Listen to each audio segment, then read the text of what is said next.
Olá, eu sou Carlos Alfredo Jasmin, ortopedista, cirurgião de pé, e que estou com vocês em alguns desses bate-papos aqui no Canal Médico. É um prazer estar com vocês. Hoje nós teremos dois convidados especiais. O doutor Henrique de Barros, chefe do Serviço de Ortopedia do Hospital Federal da Alagoa, e o doutor Antônio Pedro, também do Serviço da Alagoa, dois nossos convidados hoje que lutamos um pouco para poder chegar aqui, mas chegamos, conseguimos estar com vocês dois, e vai ser um prazer poder bater um papo com eles. E o assunto hoje é bastante interessante. O doutor Henrique, como eu disse, é cirurgião de mão e chefe do serviço, e tem um serviço de mão dentro do Hospital Federal da Alagoa, onde o doutor Antônio Pedro também participa, e que tem uma porta aberta para uma série de lesões.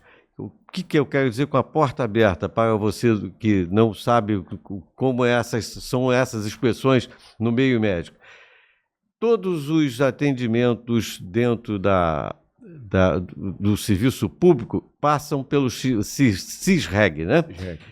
E esse CISREG é que encaminha um paciente a um atendimento. O Hospital da Alagoa, com o doutor Henrique de Barros e com o doutor Antônio Pedro, tem porta aberta para determinadas deformidades, e ele vai poder nos anunciar aqui quais são essas deformidades, como é que é feito isso, e a gente, então, deixar para o público essa informação.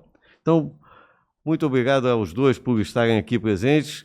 Eu espero que a gente tenha um bom papo, sempre é um bom papo, e eu deixo a vocês aí a liberdade de falar e conversar como vocês quiserem a respeito do assunto. Nós vamos bater um papo, as perguntas vão saindo, fiquem à vontade. Bem-vindos. Muito obrigado. Antes de mais nada, agradecer o convite, essa oportunidade de mostrar um pouco do que a gente faz no Hospital Federal da Alagoa já há alguns anos. Eu vou fazer um preâmbulo de como iniciou mais ou menos isso. Eu sou ortopedista de formação geral, fiz minha residência no Hospital do Fundão, e sou médico contratado, concursado do Hospital Federal da Alagoa desde 1985. Então, praticamente já vão fazer 40 anos de hospital. O serviço de ortopedia ele sempre existiu, o fundador do serviço foi meu pai, aí em 98 ele passou a chefia do serviço para mim, passou a bola. E eu fiz a especialidade de cirurgia da mão na Santa Casa com o doutor Henrique Bucão, e fui aos poucos montando o serviço de ortopedia. O maior colaborador meu foi o Carlos da Costa Pereira, vulgo Carlão, que hoje está aposentado. Posteriormente veio a Rosane, Vitinho, Vitor César, né? O Antônio Pedro, que foi o primeiro residente, não, o segundo residente nosso, né, Antônio? Foi. Porque o primeiro foi o filho do Carlão, que é o João Ostermaier. Prioridade. Residente oficial, porque a gente tinha ainda a pós-graduação, né? Aí quando a primeira turma de residência médica. Porque nós fomos credenciados pela Sociedade de Cirurgia da Mão em 2000, pelo Zumiotti, que já faleceu. Aí ele ainda não era porque não existia a especialidade de mão. Quando cria a especialidade de mão sempre existiu, porque ela, na verdade, a sociedade ela vem desde 50 e quase 60, 1960. Se não for um pouco antes. Mas pelo MEC, não. O MEC, ela vai se dar em 2010, né? Eu fui a segunda turma a receber bolsa do MEC. Primeiro foi o João. O João, E Javier, e depois veio ele. Quer dizer, você vê que é 2010. E foi o primeiro serviço do Rio de Janeiro contemplado pelo MEC com bolsa. Então, quer dizer, a gente já está nisso desde 2000 como serviço. Hoje é um serviço que tem 5 staffs. A gente atende a parte de adulto e uma parte de infantil. Dentro dessa parte de infantil, o ambulatório é sexta-feira de manhã. Então, ele é dividido com ortopedia infantil e cirurgia da mão infantil. A gente trabalha no mesmo setor. Com isso, a gente consegue dar uma abrangência muito grande. Vocês têm a ortopedia infantil também? Sim, junto, em conjunto. Que bom. Então, assim, é um corredor, 3 salas daqui é de cirurgia da mão e 3 salas para cá é ortopedia infantil. E aí você consegue ver uma criança de forma global. Principalmente, vou dar um exemplo. Você pega uma criança que tem paralisia cerebral, que é uma hemiplégica, acomete o membro inferior e o membro superior. Então você consegue pegar essa criança e dar uma abordagem nela, multidisciplinar, que é interessante. E na hora que vai fazer a cirurgia, entra equipes separadas. E simultaneamente. Ou seja, aproveitando e sintetizando todas as cirurgias, se possível, no mesmo tempo. Se planeja antes. E pode parecer, não é uma coisa relevante, mas esse fluxo do ambulatório infantil é muito importante. O Henrique sempre quis isso. Falou, não, o ambulatório vai ser de infantil e depois a gente atende os adultos. É separado. A dinâmica é diferente. A dinâmica é diferente e o local dentro do hospital também é diferente. Porque você atender criança, imagina... o que me levou... Ainda tem mais interessante, o que me levou a isso foi uma vez no ambulatório, porque a gente começou isso em 2014. Antes era misturado, na minha época de residência era misturado. Era misturado, adulto com infantil. E o que me levou a chamar a atenção foi uma vez no ambulatório, quer dizer, eu estava atendendo adulto, criança, tudo misturado. Aí eu saí para dar uma olhada, era muita gente para ser atendida. Aí eu olhei, tá uma criança com a mãe no colo, comendo aquele biscoito maisena. Aí eu olhei aquilo e falei, porra, né? Aí eu pensei, falta de sensibilidade da auxiliar de enfermagem, da técnica, não colocar para dentro logo para atender. Aí eu chamei a senhora, ela veio, eu olhei, falei, tudo bem, né? Conversando com ela, falei, que hora você saiu de casa para vir aqui? Ela falou, acordei às 4 horas da manhã, vim com ela de ônibus. Eu falei, porra. Cara, para quem tem filho, tem filho e tem possibilidade de levá-lo, os melhores pediatras, médicos, você não sai 4 horas da manhã de casa. A partir daí é que eu falei assim, não dá para ficar desse jeito. Não, eu acho que ainda tem uma coisa diferente, que você cria aquele ambiente que tem só crianças, elas ficam mais soltas, elas ficam mais tranquilas, né? Tem ali os voluntários acolhendo, às vezes... O Hospital da Lagoa, eu não tenho certeza, mas parece que tem um trabalho em torno da criança, não tem alguma coisa desse tipo? A parte da pediatria é extremamente forte. Hematologia também. Eu me lembro que... Se você for coordenador. Da coordenação, quando eu estive lá envolvido lá com aquele negócio que... graças a Deus passou, não vamos entrar nesse mérito. A qual você me convidou para ser diretor. Mas aquilo não é o nosso foco agora, mas que eu acho até que como experiência foi muito bom. Foi, para mim também. Foi enriquecedor. Mas felizmente passou. Felizmente passou. Mas naquela época, alguém me comentou que havia um centro muito bem estruturado dentro do Hospital da Lagoa, voltado à criança. E dando à criança um certo abraço, né? Um certo envolvimento que tornou o hospital até uma referência por conta disso, né? A oncopediatria. A pediatria é forte, e tem a oncopediatria que é muito forte, entendeu? Então você consegue, porque a patologia congênita, ela não vem sozinha. Quando você trata infantil, membro superior infantil, ou a patologia infantil, ela não vem sozinha. Você pode ter, das doenças congênitas, ela ser isolada, ela pode ser combinada, ou ela pode ser sindrômica, ela pode ter uma síndrome. E você, quando tem uma pediatria que consegue ser abrangente, caramba, isso te dá um conforto. E vou te dizer, ela é abrangente e ainda tem CTI pediátrico. Você trabalha... dando suporte total à criança. Vou te dizer, é muito melhor com certeza do que o hospital privado. Com certeza. Com certeza. Eu digo isso por causa Porque o hospital privado raramente tem uma estrutura tão bem montada em torno da criança. De várias especialidades. As crianças que têm, vou dar um exemplo, né? Tem distúrbio hematológico, a gente vê, elas vêm com TAR, vêm com outros distúrbios. Você se sente muito confortável para submetê-las à cirurgia de forma tranquila, porque você tem o CTI, você conversa com a pediatra, conversa com todos os setores. Você tem uma proteção, a segurança muito maior, muito grande. Uma época, eu já até comentei isso aqui em outros bate-papos, foi até uma coisa que não foi proposital. Eu tenho, no particular da vida, o fato de que eu nunca fui... eu quero ser... Eu serei o presidente da Sociedade de Ortopedia do Rio de Janeiro. Não, acabei chegando lá porque alguém... Não, quero que você venha, quero que você venha para ser tesoureiro, e não cheguei, quando você vê, eu estou lá como presidente. E a mesma coisa aconteceu, eu tinha uma clínica em São Gonçalo e era médico do Ministério da Saúde lá em São Gonçalo. E aí um dia eu estava no ambulatório e chegou uma mãe com uma criança com uma sequela de AVC, de paralisia cerebral, com uma hemiplegia, né? E acompanhada de uma senhora bem apresentada, bem afeiçoada.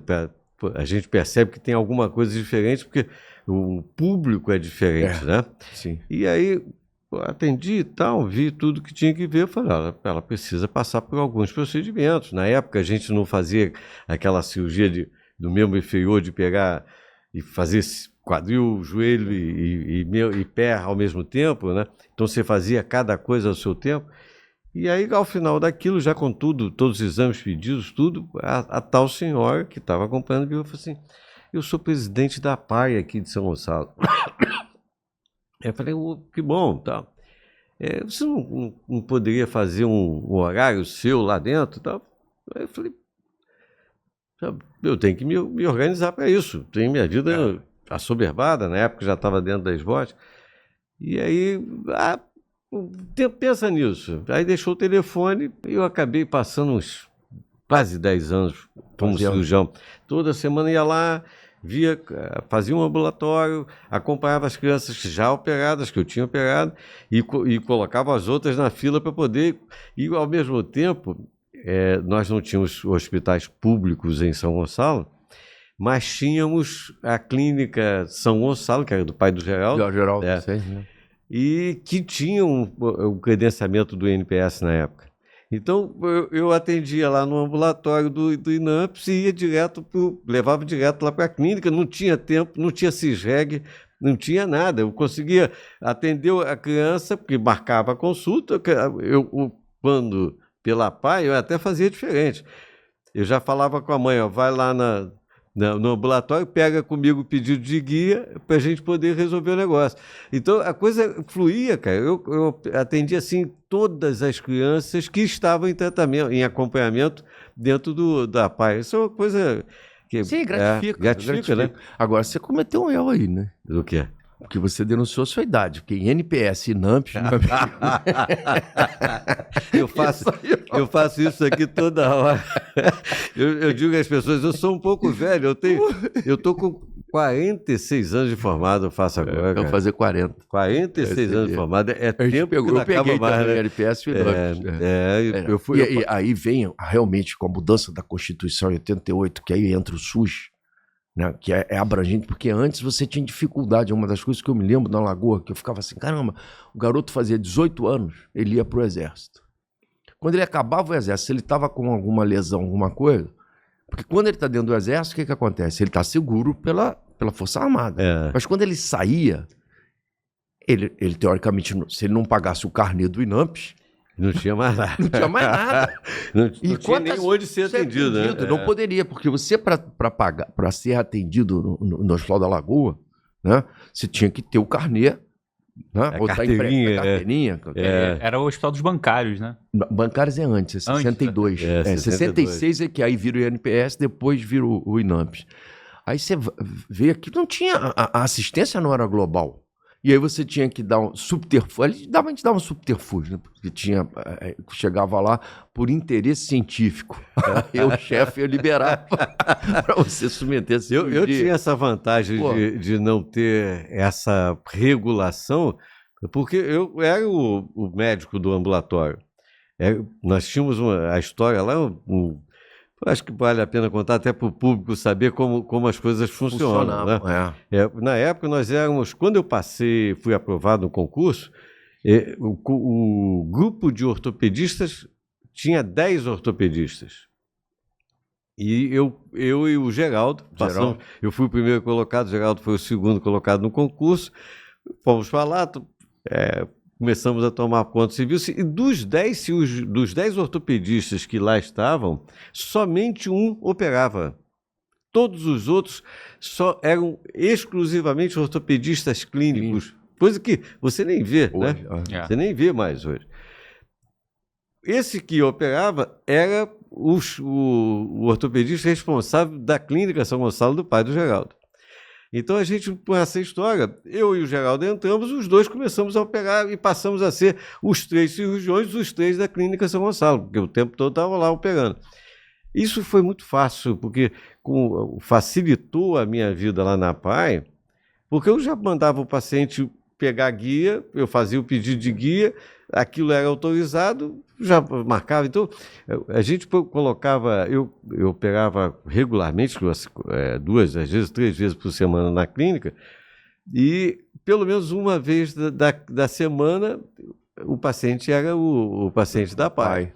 Isso foi muito bom, cara, muito bom. E eu imagino a felicidade de vocês com essa organização, porque eu ficava feliz por ter essa facilidade. E ainda mais se eu tivesse uma estrutura como a de vocês. E é gratificante, eu vou até voltar um pouquinho, quando eu fui o presidente, que aí eu contei a história da menina, que eu falei assim, não, vou separar esse troço. O ambulatório de infantil tem que ser separado, de mão tem que ser separado. E aí calhou de eu ser o presidente da SBOT, que eu te sucedi, a gente era da mesma diretoria, eu fui seu vice, né? Na época, você foi meu vice. Não, você estava na lista, porque o primeiro foi o Paulo, o segundo foi o Vicenzo, e eu era o terceiro. Terceiro, na lista. Você estava na lista. E aí eu fui conversar, o Antônio foi quem me ajudou nessa época, estava já comigo, já tinha acabado a residência, e foi quando eu consegui um contrato com ele para o hospital. E o objetivo seria a gente criar, nesse contrato, um serviço de mão infantil. E aí nós fomos conversar, eu e ele, com o presidente do CREMERS na época, que era pediatra. Aí ele gostou quando eu falei, porque eu e o Antônio, a gente pensou assim, qual vai ser a estratégia? A gente precisa chegar na maternidade, no pediatra, que eles encaminhem esses pacientes. A gente começou, porque até lembrei disso agora, a gente começou com ambulatório e não tinha referenciamento. A gente ia lá, atendia uma pessoa, 2. Aí você fica isso dá um vazio, né, rapaz? Será que você fala, será que eu vou conseguir fazer isso funcionar? Porque você cria uma estrutura para oferecer ao público, está de porta aberta e fica. Aí quando você vai lá no ambulatório, tem 2 pessoas para atender. Você começa a observar que as crianças começam a chegar atrasadas para o tratamento. Esse é o outro. É outro problema. Aí você fala assim, cara, se tem criança chegando, quando chega atrasada, é porque a propaganda... Eu faço isso aqui várias vezes. Chegar atrasado, que o doutor Henrique acabou de se referir, significa o seguinte, algumas patologias, elas precisam ser resolvidas o mais rápido possível. Algumas deformidades, algumas doenças, alterações congênitas que as crianças nascem com aquelas alterações, quanto mais rápido elas forem abordadas pelo cirurgião, mais rapidamente aquilo será resolvido e o resultado será muito melhor em termos de efetividade da função e condições de recuperação da criança. Então, a felicidade dele dizer, não estava chegando na hora certa, né? Isso você tem que pensar na criança no seu desenvolvimento fisiológico. A criança está se desenvolvendo e tem uns marcos ali. Então, você tem que intervir antes de certos marcos passar do tempo. Passar do tempo. Até para ter um resultado ótimo, né? Se você interferir disso depois, aí você não vai ter a melhor. E isso nós falamos agora há pouco da porta aberta. Sim. Ele vai falar sobre isso daqui a pouco, mas a porta aberta significa o seguinte, que a criança tem a deformidade, o pediatra viu em qualquer lugar do Rio de Janeiro, já vai encaminhar para ele e eles vão poder fazer isso que acabaram de dizer, ou seja, abordar na hora certa para poder dar à criança a solução e o desenvolvimento no tempo certo. No tempo certo. Aí nós fomos ao presidente do CREMERS, ele como pediatra, ele falou assim, não, a gente tem um espaço institucional, porque nós fazemos um curso de pediatria para pediatras e residentes, no sábado de manhã, 8 horas da manhã. E a gente tem um espaço institucional da presidência, no CREMERGE, eu vou te ceder o meu espaço, você fala a sua ideia, o que a gente fala. Aí eu virei pro Antônio, o Antônio tava, eu falei assim, Antônio, porra, a gente vai vir aqui sábado de manhã? Não vai ninguém. Vai ninguém, só eu e você. Aí cheguei lá, cara, no edifício Argentina, aquele anfiteatro grande do CREMER, eu olhei e falei assim, caramba, vamos lá, Antônio. Baixa expectativa. Quando eu entrei na sala com o Antônio, a sala cheia, mas cheia, gente em pé. Eu falei, caramba. Aí... Era um ciclo de palestras, outras depois, mas aquela ali já estava cheia desde o início. Mas eu achei interessante o espaço institucional do CREMERGE. Tanto que isso me deu um insight quando eu voltei para uma primeira reunião da sociedade de mão, a Giana Giostra, que era a presidente na época, eu falei, Giana, tem que ter o espaço institucional. Quando nós fizermos na sociedade os cursos, a presidência tem que ter o seu espaço institucional, que seja de 10 minutos para a gente falar quais são os objetivos da presidência. O que está fazendo, qual é o projeto. Porque senão, cara, o cara falar e não tem a palavra da presidência. Aí ela pegou a ideia que eu já tinha pego, que eu vi do CREMERGE, e hoje isso faz parte da rotina. Toda vez que se tem um curso da regional, tem 15 minutos que é da presidência da sociedade em mão. Não, muito eu achei interessante. Mas aí, voltando, cara, era uma coisa para falar 15, 20 minutos, nós ficamos mais de 1 hora, porque eram os pediatras, entendeu? Que trabalhavam em UPA, que trabalhavam na linha de frente. Na linha de frente, e o pessoal que trabalhava nas maternidades. E eles não sabiam para onde direcionar. Pra onde eu vou mandar quando nasce? Abriu a porta para você. Abriu. Isso... E aí nós passamos a receber... E qual é o volume disso que vocês recebem? Vocês recebem o Rio de Janeiro inteiro? Rio de Janeiro, Estado. Estado. Tem muita gente que vem, por exemplo, agora vem na minha cabeça por crianças de Friburgo. A gente, só recentemente, eu me lembro que foi um ambulatório passado ou retrasado, tinham 2. Para operar. Você sabe que a Lilian está em Friburgo. Ela foi, se erradicou em Friburgo. Foi para lá não sei se você conhece o Manes, que é o presidente da Unimed Friburgo, é ortopedista, e o Manes a convidou para... Ela foi fazer uma cirurgia de uma criança que um colega convidou, e aí o Manes soube, acabou convidando, e ela com isso se empolgou e está ficando lá. Então, você pode até ter um elo lá, se você quiser. Ela esteve aqui os elos, hoje, que aí entra uma outra coisa que é interessante, é o CISREG. Porque o CISREG regulamenta. Mas a criança, para ir a vocês, ela precisa passar pelo CISREG ou ela vai na porta aberta? Ela pode ir de porta aberta, que a gente atende. Entendeu? A gente não tem como é que digo, hábito. Negar. Você não vai negar. Mas depois a gente regulamenta, tem que regular. Não, porque aí tem que passar... porque você não consegue abrir o prontuário no hospital. Isso aí, eu imagino. Entendeu? E aí também, para não atrasar, vou dar um exemplo. Nasceu uma criança com paralisia obstétrica na maternidade. Muitas vezes, até ela ser regulada e chegar, como eu falei antes, pode atrasar. Mas se ela chega, a gente orienta, e depois ela vem já regulada, já meio caminho andado. Facilita, não é? Uma das grandes fontes aí de paciente do ambulatório foi a minha esposa, que trabalha na maternidade escola da UFRJ. E às vezes eles ficam perdidos lá, falam, nasceu essa criança assim, o que faz? Aí eu falei, manda. Qual é o fluxo disso? Vocês têm assim uma sobrecarga? Não.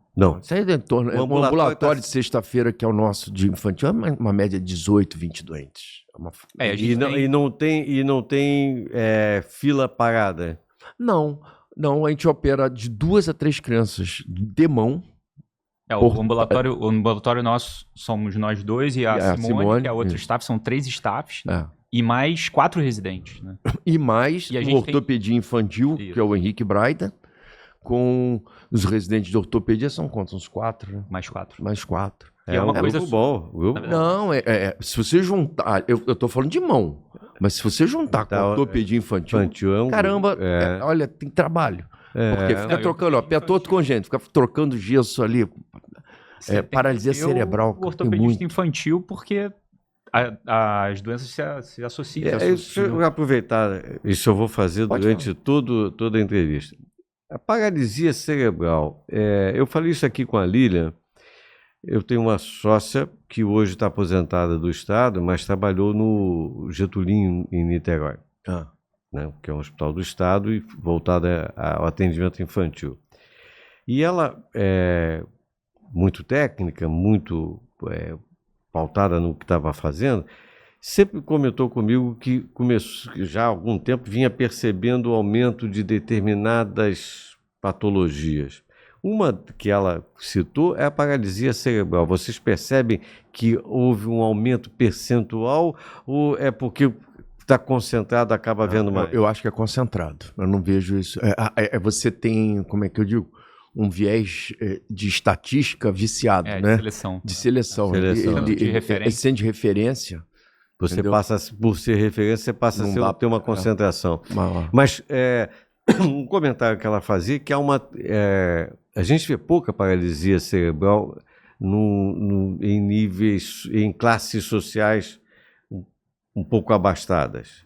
Então você não vê tanto classe A, B e C, mas vê muito em D e E. Eu não sei. E ela se assustava um pouco com isso, até porque muitas mães de 12, 13, 14, 15 anos, e que acabavam, e ela falava assim, será que é porque tomou algum remédio para abortar? Será que é por, sabe? Porque ela muito preocupada, via as crianças e por não poder resolver, isso é uma coisa desagradável, né? Nós fomos formados para resolver, não para ver e ficar inerte. Isso, você ficar inerte é uma coisa que, pra gente, incomoda muito. Uma das características que eu falo do ortopedista é ser pragmático, né? O negócio é para resolver. Eu digo que o cirurgião não é só ortopedista, não, né? Mas o ortopedista, mas o ortopedista é um pouco mais do que os outros. Do que os outros. A gente quer a solução, né? A gente quer a solução. Mas eu não sei a opinião do Henrique, mas em relação à paralisia cerebral, eu não tive essa impressão, mas paralisia obstétrica me parece. Pode ser, eu concordo contigo, porque paralisia obstétrica está direcionado também muito com tamanho do parto, a desproporção fetal e aquela, talvez, a insistência no parto mais natural. Você tem que ter um pouco de bom senso, porque se você tem desproporção... Que não é ruim, parto natural. Não. Mas o grande problema é que a maioria desses partos também não são feitos por médicos, né? Então, quando não podem evoluir dentro daquela normalidade, acabam esperando um tempo até que cheguem ao cirurgião para que ele possa resolver. Essa foi uma demanda que eu critiquei na época. Não, porque vamos ter porta aberta para enfermeiros fazerem fazer o atendimento, parto normal. Só que e se não resolve? Você está fora de um hospital.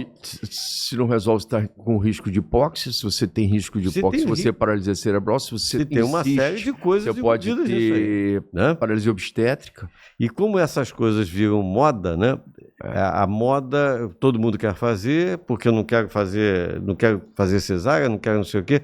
E às vezes o modismo acaba criando dificuldade. Eu vou pedir licença a vocês e desculpas. Porque eu normalmente, além de apresentar os meus convidados, eu faço uma leitura do currículo deles. Eu vou dar uma leitura rápida aqui, só para que as pessoas saibam. O doutor Henrique é doutor e mestre em medicina pela Universidade, pela Faculdade de Medicina de Ribeirão Preto. Da USP. É chefe do Serviço de Ortopedia do Hospital Federal da Lagoa e também chefe do Serviço de Mão, né? E foi já presidente da Sociedade de Ortopedia, é membro da Sociedade Brasileira de Cirurgia da Mão, né? Presidente agora, em 21. Foi presidente da Sociedade de Mão. E também é membro não só da associação, como também da Sociedade Americana de Cirurgia da Mão, né? E quando eu fui presidente da Sociedade Brasileira de Cirurgia da Mão, em 21, o tema do ano que eu fui presidente foi a patologia infantil. Olha que... Aí nós fizemos um livro de cirurgia da mão infantil pela sociedade. Eu tive o prazer, convidei um colega do Pará para ser eu tive uma ideia e a gente colocou em prática junto com a Giana Giostra, que é lá de Curitiba, que foi ex-presidente. Eu conheço a Giana. A Giana conhece? A Giana é bem animada. E aí nós fizemos também uma missão. Eu chamei de missão, porque eu não gosto do termo, como é que fala? Como é que é? Mutirão. Mutirão. Eu não acredito nesse negócio de mutirão. Eu acho que você tem que, às vezes, criar determinadas situações e principalmente... Para poder acelerar. Acelerar não é só acelerar, você está tratando 20 crianças, 23 crianças que nós operamos lá no Pará. Mas no sentido de você puxar a sociedade para identificar que tem um problema. E quando nós fizemos isso, e aí eu falei, eu conversei isso com a diretoria na época, eu falei, não adianta fazer no eixo Rio-São Paulo. Eixo Rio-São Paulo-Sudeste, tá mais do que desenvolvido. E interessante que vocês foram fazer no Sul, que é, teoricamente, a terra do Cunha, né? Porque o Cunha é chefe de serviço da ortopedia infantil, né? Lá em Curitiba, né? Mas nós fomos... Não. E a Jana é oriunda, mas eu a convidei para participar junto com a diretoria para ir para o Pará. Para o Pará, pensei em Paraná. Não, nós fomos para o Pará. Para Belém. Bom lugar. É porque você tinha que sair do eixo. O eixo não é a região sul-sudeste. O eixo foi o que eu falei. Pô, você tem que ir para o... Se você pegar o Brasil, que é heterogêneo... Os locais que nós precisamos agir são o Nordeste e Norte. O Norte, então, é de uma carência. E aí, nós fizemos o Rui Barco, que vai ser o próximo presidente ano que vem da sociedade. Ele articulou junto com o governador, que é o Helder Barbalho, né? Barbalho. Ele deu um apoio enorme, junto com o secretário de Saúde e a Santa Casa de Belém. Então, a diretoria, na época, nós operamos 23 crianças, foram 3 dias operando, casos graves, mas o mais importante foi que o governador viu a necessidade de criar... E colocou um serviço funcionando? Tá funcionando. Que maravilha. Criou, a partir disso, um serviço. Foi uma das coisas mais gratificantes que eu já participei, porque a gente, quando mora na região... Isso foi a coisa mais engraçada. Quando a gente mora aqui na região sudeste, vai fazer alguma coisa, vamos fazer uma missão, vamos fazer alguma coisa. O que você pensa? 23 famílias que vêm de van. Vou dar um exemplo. No município de São Gonçalo, você chega cedo no Hospital da Lagoa, 6 horas da manhã, 6 e pouco, é o horário que eu chego, 6h30.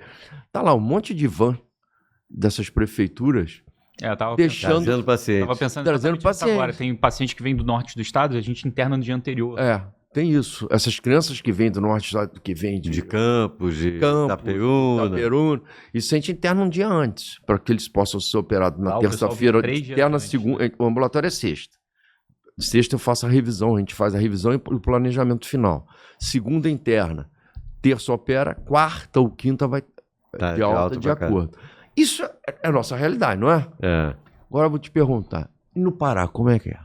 Muito diferente. O camarada vem de barco. Cara, eu não tinha pensado nisso. Eu sei porque minha esposa é manauara. A via de transporte é o Rio. Às vezes, a grande maioria das pessoas vive no Rio. Tiveram crianças que vieram 3 dias de barco. E aí entra uma outra logística. Vai ficar onde? Porque aqui a prefeitura manda de van. E volta chega, de van. E volta de van. Vai ter alta. A própria ambulância do SUS, do hospital, você tem a tantos quilômetros, ela pode levar. Que 70 e poucos quilômetros, 100 quilômetros, ela está no raio. Está no raio de ação dela. Senão a prefeitura vem e pega quando tem alta. E lá? Ele teve que criar uma estrutura para essas crianças ficarem na casa de alguém. Eu tive uma secretária em casa, uma funcionária que foi ama seca da minha esposa. E ela morava, a minha esposa é de Manaus. Essa pessoa, ela morava numa cidade, eu não vou lembrar o nome aqui agora, que ficava a 3 dias de barco. A 3 dias de barco. E pior, ela subia o rio com um barco... Subia ou descia, não sei qual é o trajeto lá, mas trafegava no rio, em um braço de rio, durante 2 dias, num barco maior, e depois ela ia para um barco menor para poder ir para a tal cidade dela, porque era um braço do rio Amazonas. Isso é uma coisa que é típico do nosso norte, porque acho que poucos lugares do mundo tem isso. Não, e quando você... Por exemplo, eu nunca tinha ido ao Pará, Belém. E quando você chega, você depara com uma realidade... Primeiro, a heterogeneidade. É outro povo. É outro povo. É outro povo. Eu olhava assim, caramba, isso é índio. A maioria é descendente de índio. A maioria é descendente de índio. O pessoal do Amazonas, do Pará, do Amapá, o traço físico é de descendência de índio. E aí você vê uma diversidade, que eu falo da heterogeneidade, é o seguinte, na alimentação. Totalmente diferente. Totalmente diferente. Alimentação rica, uma cultura... natural, extremamente natural. Aí você junta a oportunidade, porque ele organizou pra gente, foram acho que 12 médicos. Entendeu? Foi bastante... Foi uma coisa boa. Então foi um negócio muito bem organizado pelo governo e por ele. Entendeu? A recepção. Isso é prazeroso. Não, pô, eu tô te falando, foi a coisa mais interessante que eu já fiz na minha carreira, foi poder participar disso e levar isto como isso virou virou padrão dele? Virou padrão institucional. Mas virou padrão como serviço, criou um serviço. Não, criou o serviço, o serviço está criado. Mas o mutirão...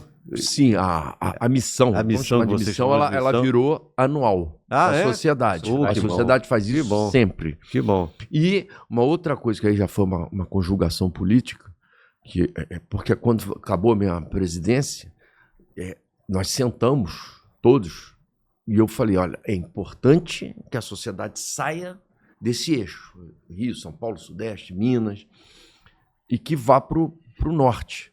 E aí o Rui, como eu falei, vai ser o próximo presidente.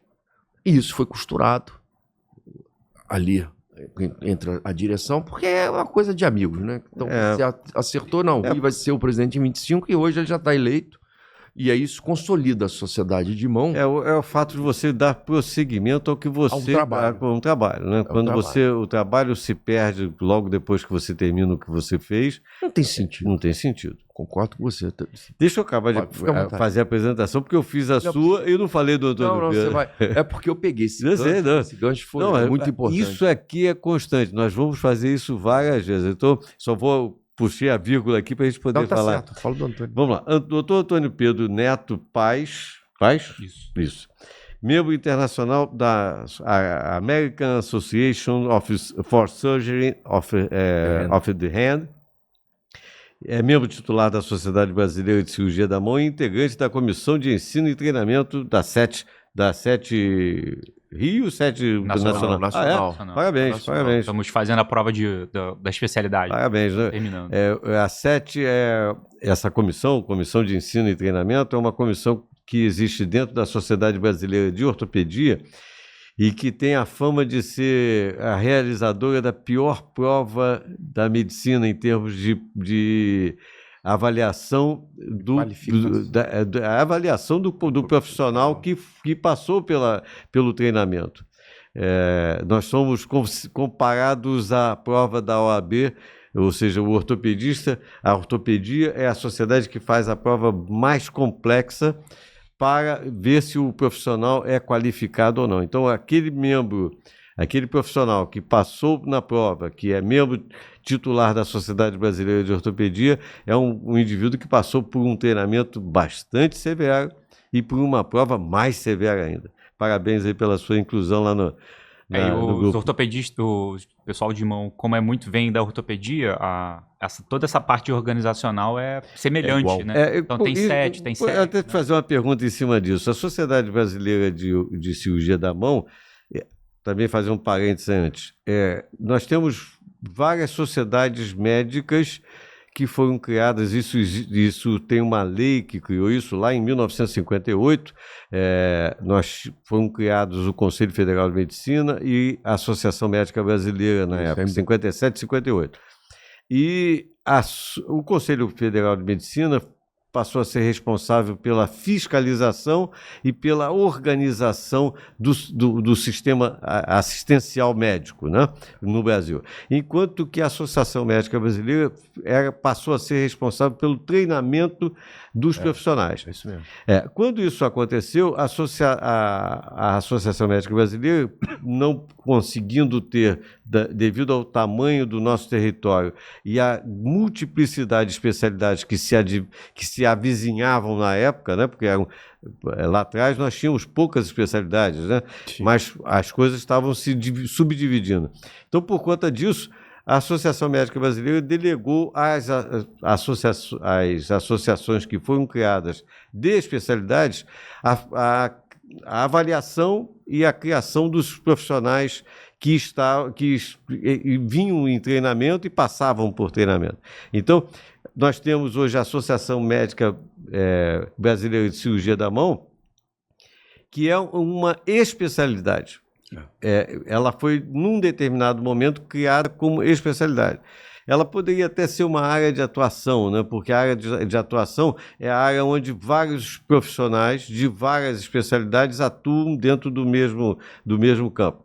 Mas, num determinado momento, ela foi considerada uma especialização e hoje ela é independente, embora tenha participação de... Acredito que a maior parte da associação é formada por ortopedistas. O pré-requisito não é só ortopedia. Você pode ser cirurgião plástico e fazer cirurgia. Mas a grande maioria é ortopedia. Você tem que para você fazer cirurgia da mão, ou você faz a formação em ortopedia ou faz a formação em plástica. Cirurgia plástica. Aí você depois faz uma prova no sentido para entrar em um serviço credenciado pelo MEC e pela sociedade. Pela sociedade. Aí você faz 2 anos de especialização em cirurgia da mão. E aí o cirurgião plástico que nunca mexeu em osso aprende a mexer, e o cirurgião ortopedista aprende a ter técnicas plásticas. Detalhes. São os ortoplásticos. Os ortoplásticos. Mas eu acho que isso é bastante enriquecedor. No nosso grupo, com certeza. No nosso grupo, uma das meninas, a Rosane, a doutora Rosane, que está comigo já desde 96, ela é plástica. Interessante. Entendeu? Essa mistura porque ela é muito boa. São duas especialidades totalmente diferentes. Nós temos nós costumamos dizer entre os ortopedistas que nós temos o objetivo de botar o indivíduo em pé e funcionando. Sim. Né? Você está falando de reconstrução. De reconstrução. Enquanto que o cirurgião plástico ele tem muito mais cuidado com a estética. Sim. Então, se tem alguma coisa que o ortopedista não tem muita preocupação, não é com o aspecto estético final. Em termos de plástico, mas o aspecto funcional. Enquanto que o cirurgião plástico é o oposto disso. Quando você junta uma coisa com a outra, você faz um casamento perfeito, né? E funciona muito bem. Entendo muito que isso bem. seja muito interessante. E eu digo, nesse caso específico da criança, você junta o ortopedista, pediátrico, o plástico de formação e o cirurgião de mão, vamos dizer assim. Quando você faz esse entrosamento, né? Esse casamento, essa conciliação, olha, o que mais beneficia são os pacientes. Com certeza. Porque, caramba, que você cria o leque, eu vou dizer assim, para você tratar, aumenta muito. Não, e até eu acho como justificativa da existência do cirurgião de mão, é que na mão especificamente esses tecidos são muito interrelacionados. Então a pele não está só para cobrir ali, então ela tem uma função. Não, ela é responsável pela sensibilidade. Na mão, ela é o seu sensor, né? Você tem que saber tratar tudo. Você está tratando tudo ao mesmo tempo ali. É ali que você capta todas as... quem faz toda a percepção. Para nós, médicos, nós fomos treinados ao longo da nossa profissão em aprender...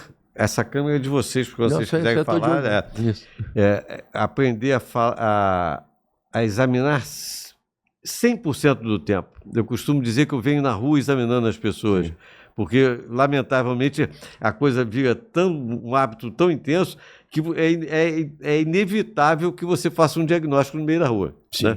Eu não sei se vocês têm essa percepção. E o que eles estão falando agora da função da pele é porque nós vemos com as mãos. Sim. Né? É a Nós capacidade enxergamos proprioceptiva. com as mãos. Da mesma forma que as pessoas que têm uma deficiência visual conseguem perceber com a mão, nós aprendemos a fazer isso ao longo do nosso treinamento. Isso é uma qualificação que eu acho, Sim. assim, talvez a mais importante. Às vezes, eu sou cirurgião de pé e eu examino o paciente sentado numa cadeira em frente e peço para levantar o pé. E aí, quando ele tem uma dor na parte posterior, ele se entorta todo para poder me dar o pé lá na posição, né? E eu falo, não, por favor, fique na posição. E eu palpo sem ver e sei o que eu estou vendo. Né? Você tem eu sei percepção pela consistência do tecido. Pode ser. Essa nossa percepção que eles acabaram de comentar agora é importantíssima. E quando se faz uma cirurgia da mão, a pele precisa ter essa, né, essa função mantida. Eu acho que também não é só isso. Você, quando está planejando um tratamento, você tem que levar em consideração todas as estruturas. Eu não posso terceirizar, vou chamar o plástico para fazer a cobertura ou o acesso. Não, o acesso vai depender do que você está tratando. Então, você tem que ter o conhecimento completo. Até porque, vamos lá, vamos separar algumas coisas aqui que é interessante. Primeira coisa é a seguinte, qual é a função da mão? A função da mão já começa, se observa como você fala. Gestual. O gestual é comunicação. Então a primeira função da mão, aqui ó. É a comunicação. É a comunicação. Aí a segunda função, o que é?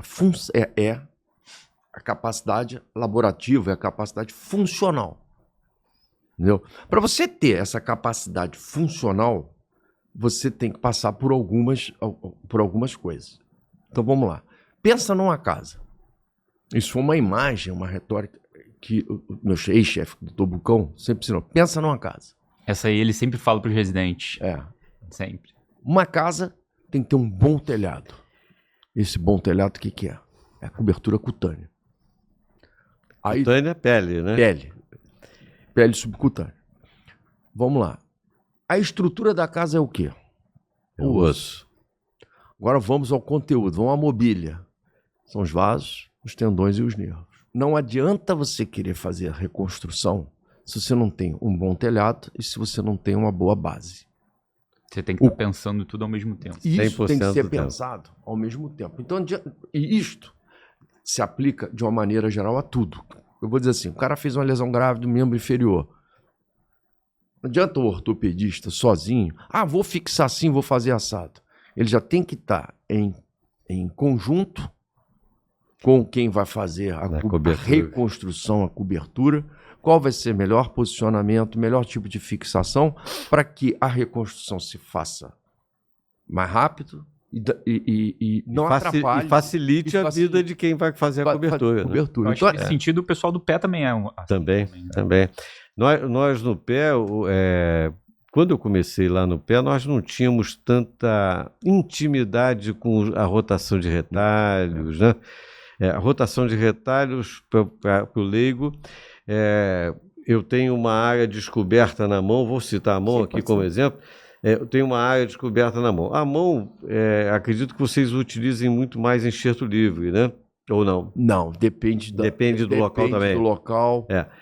A questão é o seguinte, o que é um enxerto livre? Eu venho, raspo uma lâmina da pele e vou lá e pego essa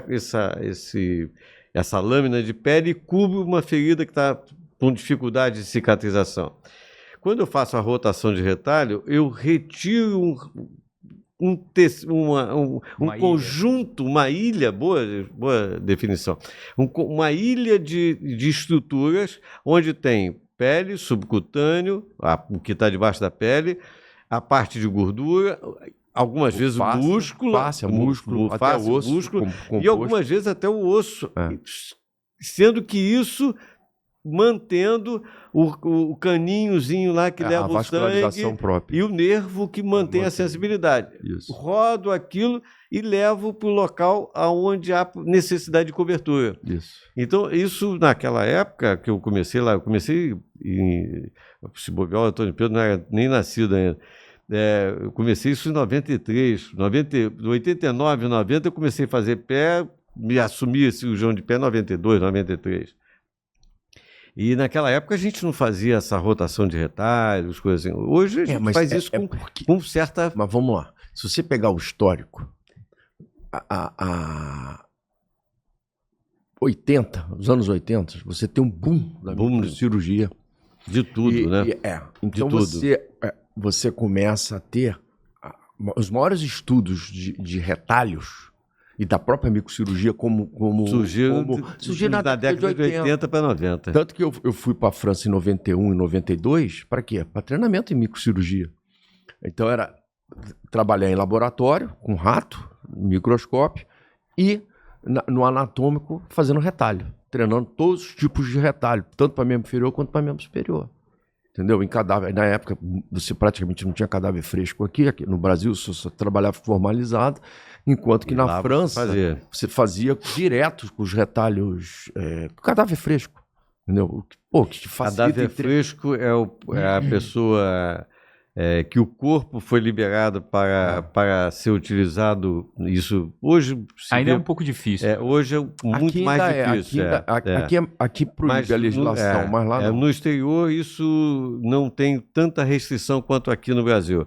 E o que se faz é a gente aproveitar o corpo de alguém que faleceu, algumas vezes são indigentes, nem sempre são.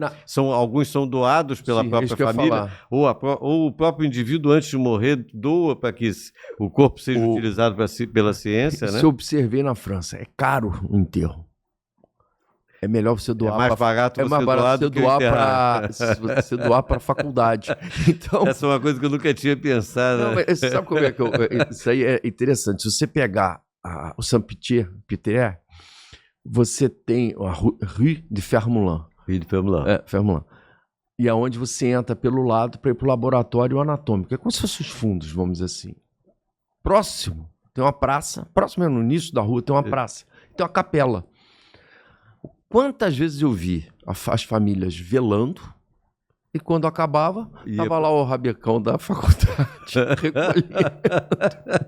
Aí ele entrava para o subsolo, no subsolo da faculdade, porque o laboratório para você trabalhar com cadáver fresco é separado do formalizado. Do formalizado. Por causa de risco de contaminação. E aí você via o rabecão chegando e você tem toda uma área separada. Até para o público saber como é que se faz, né? Esse cadáver que é oferecido, porque isso é oferecido ou pelo próprio indivíduo antes de morrer, como eu, por exemplo, tenho hoje assinado um documento que eu não vou ser enterrado, eu vou ser cremado. Aqui no Brasil nós temos isso. Lá eles têm também a possibilidade do corpo ser oferecido a uma universidade ou uma instituição que precise para o desenvolvimento da ciência. E quando se faz isso, esse corpo não é formalizado. Formalizado é colocado informal. Ele é levado a um processo de conservação. É uma câmara frigorífica. Né? E aí, dentro dessa câmara frigorífica, pode dizer até que é um pouco mórbido, né? Ele é separado por partes e colocado em prateleira. Entendeu? E aí, no caso... Isso depende da utilização, né? Tem alguns locais que ele é mantido inteiro, né? Lá nesse laboratório ele era muito separado, porque você trabalhava membro inferior, outras especialidades. Então, por exemplo, o pesquisador estudante, por exemplo, no meu caso, eu tive a sorte, né? Do relacionamento, né? Das pessoas que eram responsáveis ali, do laboratório, eles me doaram 10 membros superiores. Entendeu? E você pode trabalhar... Aí você tem que usar uma técnica que é de coloração. A gente colocava látex, misturava o látex com tinta. E aí, no caso, a gente usava o verde. Né? Aí misturava, ia na artéria braquial e injetava sob pressão. Que aí você consegue... ver todo o mapeamento vascular. E aí você volta com ele para a cama frigorífica, deixa lá e aí tira uma semana antes, porque tem que descongelar para você ir trabalhando naquele membro. Então eu fiquei praticamente 1 ano trabalhando com esses 10 membros, fazendo todos os tipos de retalho. E o que... Olha, para treinamento não tem coisa As pessoas não têm noção do que a gente faz para poder ter a nossa formação. Né? Algumas vezes você fala com a pessoa que você lidou com o cadáver que estava em formol, mas ela não tem noção de que você lida com o corpo numa situação como essa, numa fase de aprendizado, onde você está, você e a peça, só você ali dentro de uma área dedicada exclusivamente para aprender, para poder trabalhar. Uma estrutura de laboratório, que eu digo assim, cara... Eu acho que para formação médica básica, um cadáver formalizado, para uma anatomia mais grosseira, vai bem, né? Mas passada essa fase, você fazer retalho, os vasos são mínimos, né? Você precisa de simular o mais próximo possível de uma pessoa viva, né? Então isso aí, o cadáver fresco é... Não, você tá, por exemplo... Vamos tentar mudar de assunto, porque as pessoas vão se assustar com esse lado mórbido da medicina. Bom, vocês têm um serviço em plena atividade. Sim. O que vocês recebem lá especificamente de mão, nesse serviço de mão? Vamos dizer assim, de membro superior. Vamos tentar separar até para que as pessoas não confundam e não não criem problemas para vocês. Vocês não têm porta aberta para todo trauma de mão, do adulto? Não, tem a parte de adulto. Não, mas separado. Você não tem porta aberta? Tudo se jegue. Tudo se jegue. Tudo se jegue. Mas a criança com deformidade tem porta aberta? Ou não? Jasmin, eu não posso usar o termo porta aberta. A gente atende. Se aparecer, aparece. A gente atende. Só que você não pode dar andamento enquanto não tiver a regulação. Porque você não tem acesso ao a gente dá as primeiras orientações. Isso é importante que a gente faça, porque senão daqui a pouco você está com todo mundo se batendo lá na porta que não pode. Porque o CISREG é um sistema de regulação onde o paciente chega num posto de atendimento, clínica da família. Da clínica da família. Ali o médico o atende, faz o diagnóstico e encaminha para um setor especializado. Que primeiro ele coloca esse indivíduo na regulação com o diagnóstico e dali para frente, então, ele é encaminhado. O próprio sistema encaminha para, na vez, né, na fila. Né? A gente não tem muita fila, não. Ali é mais ou menos controlado. Essa coisa da porta aberta que a gente está explicando poderia ser feito, inclusive, por qualquer das pessoas que estão assistindo aqui esse podcast. Porque é só você ter a noção de que existe uma deformidade, aquilo ali tem um serviço especializado, e aí você encaminha para o CISREG. Se nós tivermos o prazer de ter colegas enfermeiros que atendem a família, a clínica da família, e que venham nos assistir aqui no nosso bate-papo, essas pessoas podem fazer, porque a inserção é de quem está no sistema. É uma conversa de corredor. Você fala, olha, tem um problema aqui, você pode ir na clínica da família e pede para encaminhar para o CISREG. E voltando às patologias, a gente está falando muito em relação à congênita, mas uma boa parte dessas patologias são adquiridas dessas crianças. Sequelas de fratura, queimaduras, mordida animal, acidente doméstico. Tem um monte, é uma infinidade. Porque a gente acaba... Eu passo por isso, porque de uma certa forma eu vivi... O único momento meu de serviço público foi lá naquele posto de atendimento em São Gonçalo. E a minha vida toda foi dentro da medicina privada. Sim. E a gente acaba esquecendo que tem as mordidas, né? Eu passei 6 anos, 8 anos trabalhando em pronto-socorro, mas também foi só. E lá você vê isso. Mas aí, para quem tem 46, vamos falar baixinho aqui, 46 anos de formado, eu tenho 40 anos que eu vivo na medicina privada. E eu esqueço que chega a criança... E a criança que mordida, essas coisas, você acaba esquecendo. As deformidades adquiridas são muito mais graves e numerosas. São numerosas.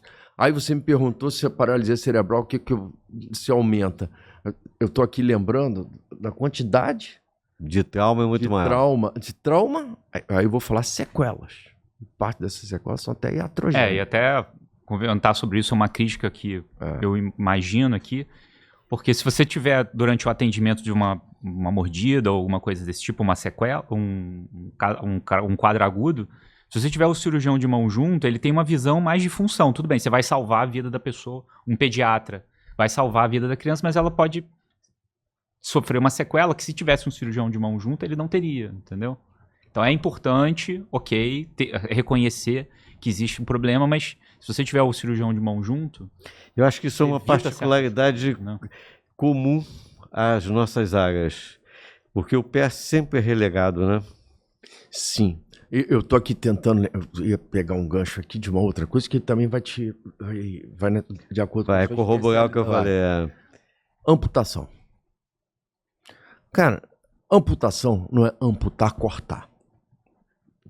Amputar, entre aspas, assim. Amputar é você dar continuidade à vida. É o início de um tratamento. É o início a uma outra etapa de vida.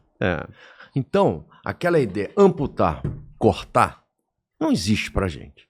O que existe é o seguinte: como eu irei amputar? Como eu vou preparar esse indivíduo para sua nova vida? Como eu vou protetizá-lo?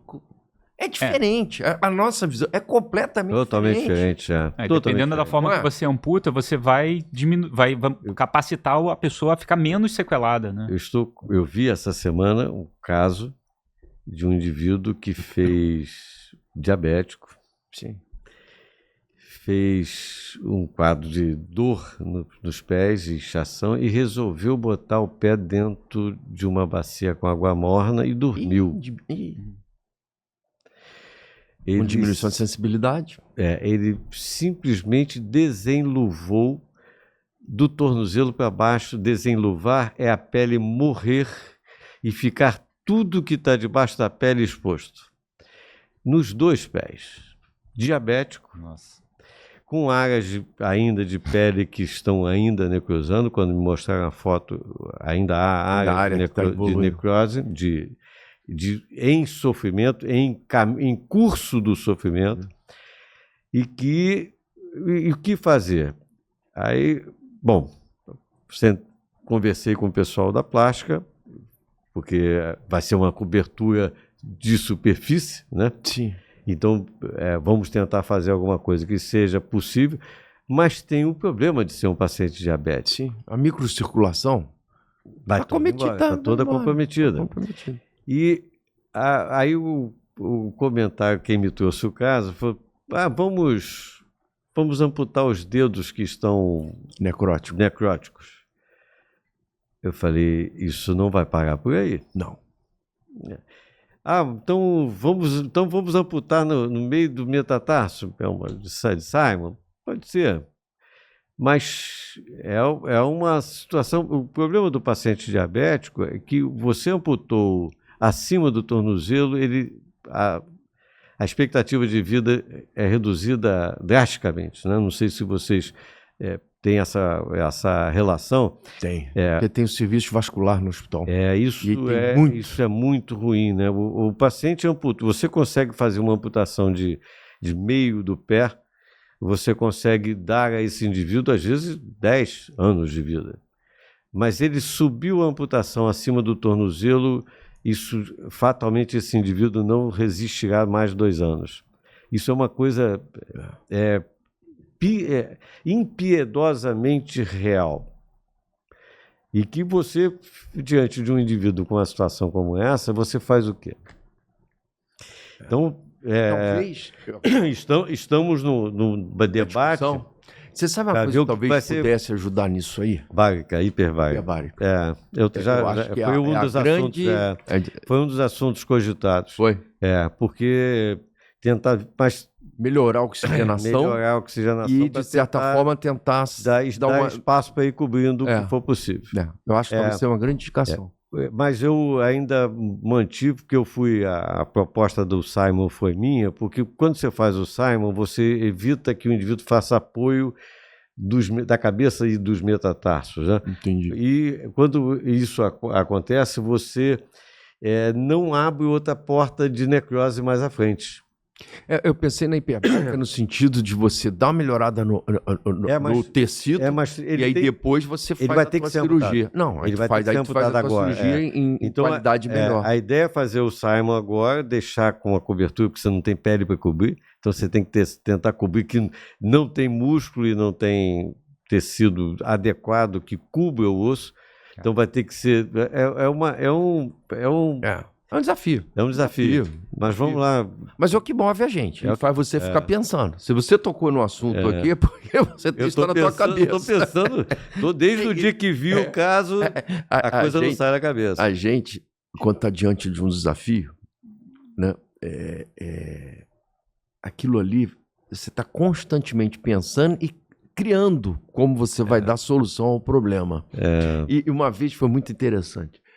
O João Maurício Joca, teve aqui o Joca. João Maurício. O João Maurício, quando ele estava na Santa Casa, ele me convidou para ir lá no serviço dele falar sobre lesão de tendão, falar uma coisa. Ele fez a pergunta para mim muito interessante, né? Ele e o professor Márcio Malta. Henrique, quando você planeja a cirurgia, como você faz? Aí eu falei, você sabe como eu faço? No carro dirigindo. Porque aquilo vai passando e eu vou elaborando.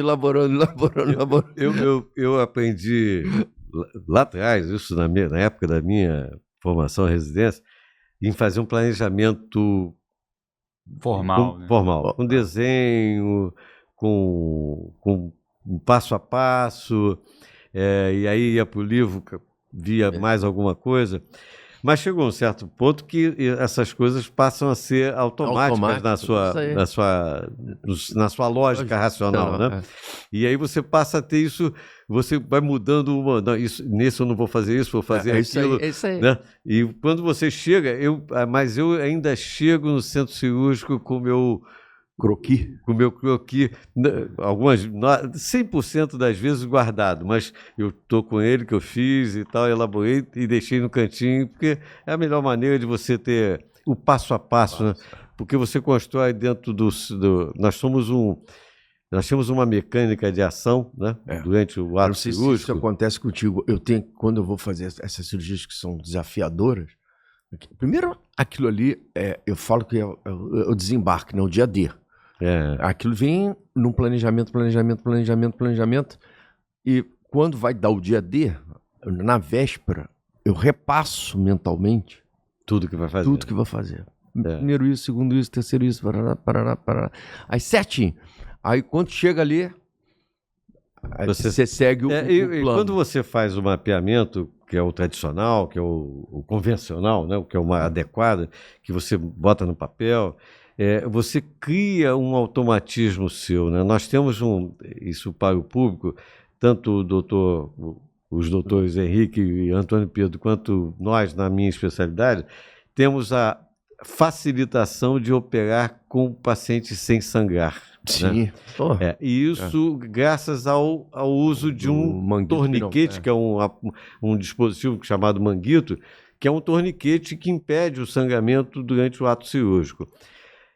Mas isso tem tempo para ser mantido no braço ou na perna? Um braço um pouco menos do que na perna. A gente trabalha em torno de 2 horas no máximo. Nós também vamos 2 horas e 10. A perna, por conta da massa muscular, dá para ser um pouquinho mais. Mas o nosso tempo é limitado a esse tempo. E tudo que nós fazemos tem que acabar dentro das 2 horas. O ideal, né? Esse é o ideal. Então, quando eu tenho isso planejado, isso está num automatismo tal que ele flui para que você termine dentro das 2 horas, 2 horas e 15. Isso é uma grande vantagem que a gente tem, né? Vamos tentar mudar isso aí. Vocês têm lesões muito complexas. Quais são essas lesões complexas para que o público tenha a noção disso? No trauma, assim, cite umas 2 ou 3. O Antônio, eu estou falando com ele, mas Antônio, pode se meter porque ele é chefe, claro. Mas dane-se ele. Aqui não tem chefe, não.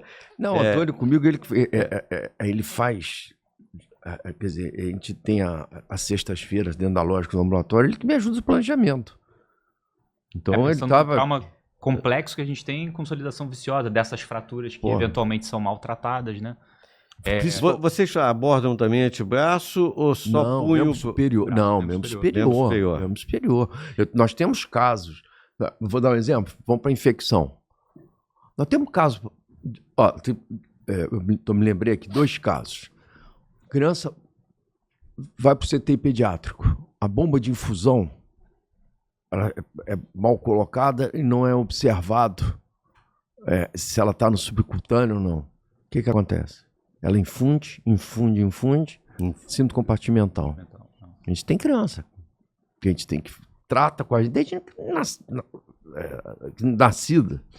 É o que a gente operou terça-feira agora, aquele tumor enorme do úmero. Aquele é outro caso, que é outra patologia tumoral. Fez uma reconstrução em 3D, conseguiu planejar aquilo com... Ó, infecção. Quantas crianças nós tivemos de infecção que nós fizemos que usar uma técnica, que é do masquelê? Tem uma pra fazer. O úmero... vou dar um exemplo. Me lembrei duas.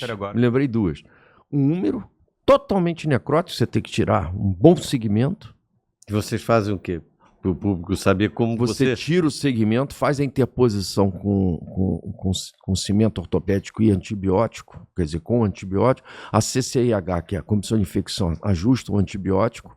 Essas crianças ficam internadas na pediatria, depois elas recebem alta com o antibiótico, retornam 2, 3 meses depois para a gente fazer a remoção desse cimento ortopédico e fazer os enxertos e a fixação definitiva dessas fraturas. De cadáver? Não. A gente usa homólogo mesmo.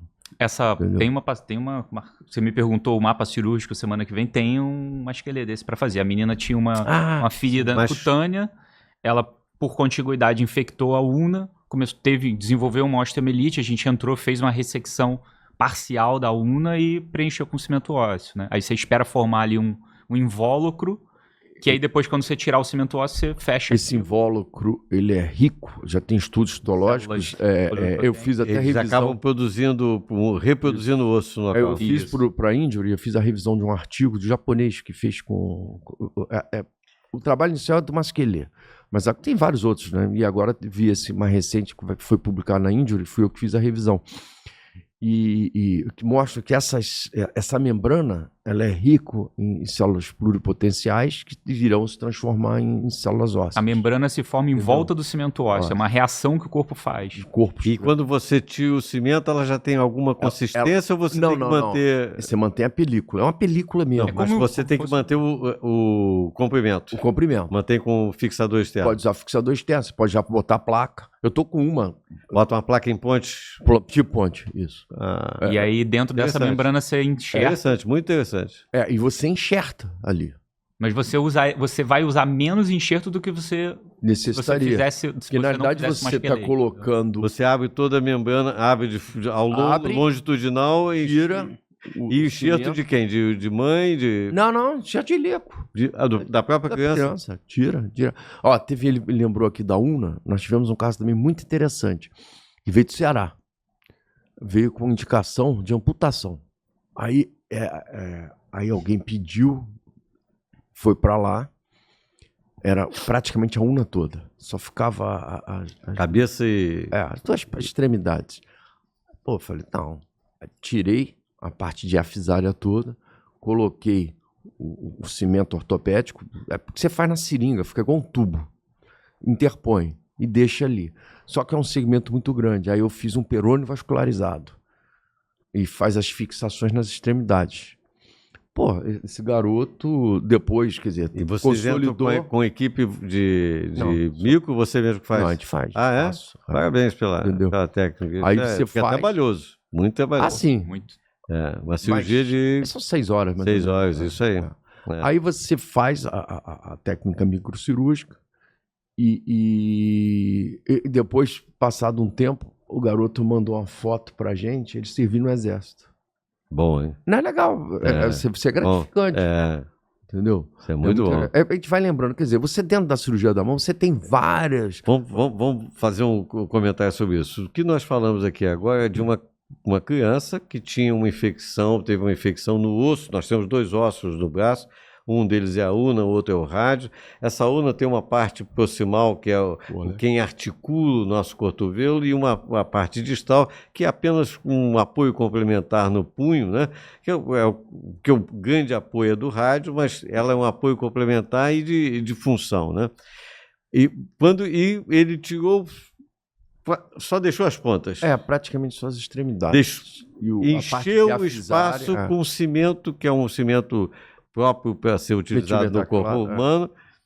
Deixou por algum tempo, tirou esse cimento. 2 meses. Tirou esse cimento e pegou o osso da perna. O perônio. O perônio, que tem a tíbia, que é o osso que nos sustenta, e como aqui, é um osso paralelo, que é um pouquinho mais fino, não menos importante, mas também importante. E tirou o segmento dele e foi lá. Só que quando ele tirou esse segmento, ele trouxe, como nós falamos lá daquele retalho, né? Ele trouxe retalho ósseo. O retalho ósseo, com a veia, com a artéria, e os tecidos em volta, de tal modo que ele pudesse conectar esses segmentos para botar funcionando de novo, para o sangue voltar a passar ali. Para vocês terem uma noção da engenhosidade que isso que isso abrange. Uma falha tão grande, você não pode simplesmente jogar o osso ali. O osso vai necrosar. Vai necrosar. Ele não vai ter tempo para conseguir. É uma das técnicas que a gente usa. Né? Essa técnica masquelê, ela é uma técnica muito interessante, porque eu falei da infecção, mas ela pode ser usada para tumor também. Para tumor a gente faz também. E às vezes você não precisa fazer um retalho tão ósseo, uma transferência óssea tão complexa. Só com um masquelê você consegue resolver aquilo. Quando o segmento é menor, vocês só enxertam. Porque você pegando o membro superior, vou dar um exemplo. O húmero, ele permite que você encurte 4 centímetros, o antebraço 2 centímetros. Na criança. Na falange 1 centímetro. Porque ele vai... Então você tem mais ou menos explica por que permite. Você pode fazer encurtamento, não tem... mas na criança também existe um crescimento compensatório. Algumas vezes a criança... eu tenho uma história interessante de um fêmur e de um afilhado de uma amiga de adolescência. E a criança sofreu uma queda e quebrou o fêmur e fez um cavalgamento. A ponta quebrou e uma ponta se lateralizou a outra e ainda ficou inclinada. Aí eu levei essa criança ao centro cirúrgico, anestesiamos. Naquela época se usava o gesso pélvico podálico. E essa minha amiga virou para mim e falou assim: o Carlos Alfredo, ele vai ficar com a perna mais curta? Não tem problema. Não vai ficar, Fátima. Aguarde um pouco. Você vai ver que... Não, mas ele ainda está assim, meio angulado. Espera, Fátima. E aí eu falei: você só vai falar comigo desse assunto daqui 1 ano e meio. Não me fale desse assunto antes. Se você vier falar comigo desse assunto antes, eu vou dizer para você a mesma coisa que eu já te disse. Mas daqui 1 ano e meio você vem aqui que nós vamos medir a perna dele. E aí nós fomos medir... Ele tinha tido um encurtamento de quase 2 centímetros. E medimos os dois. Na verdade, a perna que fez a fratura estava maior, quase meio centímetro. Então, cresceu mais do que a outra, porque há um crescimento compensatório na criança em algumas fraturas. O potencial de remodelação é grande. Agora, o grande problema que eu vejo quando se encontra isso, por exemplo, você tem um descolamento epifisário. Aí é melhor. É uma fratura no lugar onde o osso está crescendo. Isso. Ficar tentando reduzir ou deixa como está? Muito melhor deixar como está, porque esse potencial de remodelação, ele ocorrerá. O problema é o convencimento da família. Isso que é mais chato. É você convencê-los que, aguarda, porque é 1 ano e meio isso vai ocorrer. Mas dependendo da região, não, Henrique? A mão também, no punho, que você consegue fazer, deixar... Deixa e remodela. Você sabe das patologias mais, são 2 que eu vejo que a gente tem muita dificuldade de tratar.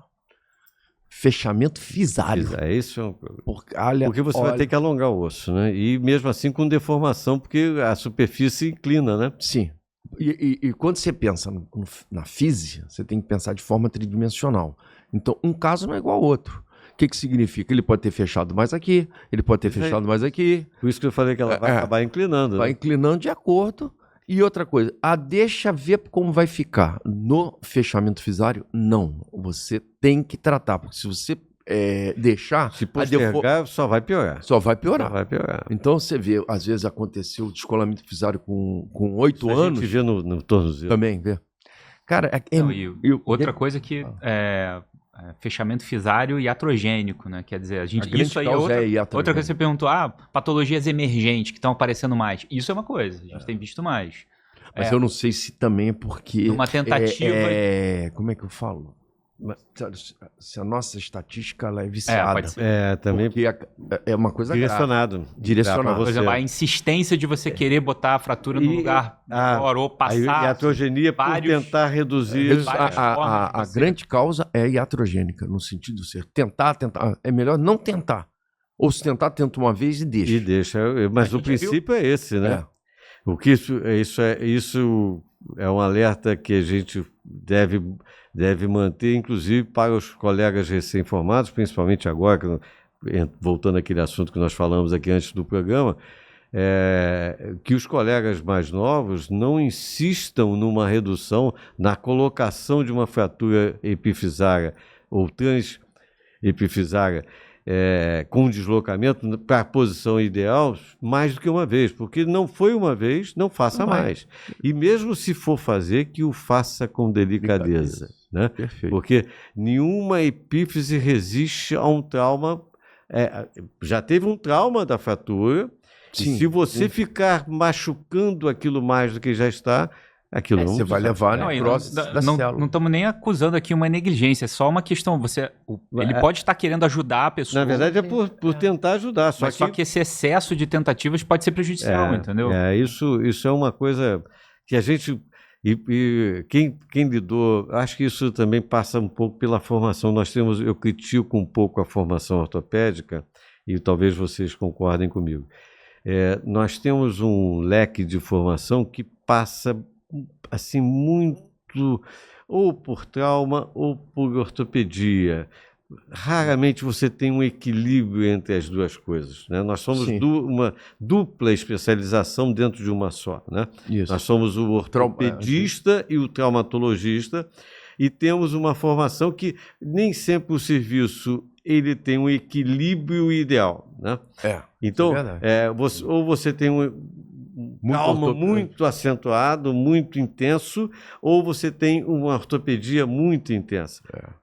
E quando você tem a particularidade de fazer uma formação onde você tem essas duas coisas equilibradas, isso é uma coisa que é um presente dos céus. Eu tive isso. Eu fiz residência com o Paulo Schott, na clínica particular dele. Nós tínhamos 47 leitos na clínica e 5 residentes, cada um com 45 leitos, cada um com 9 leitos.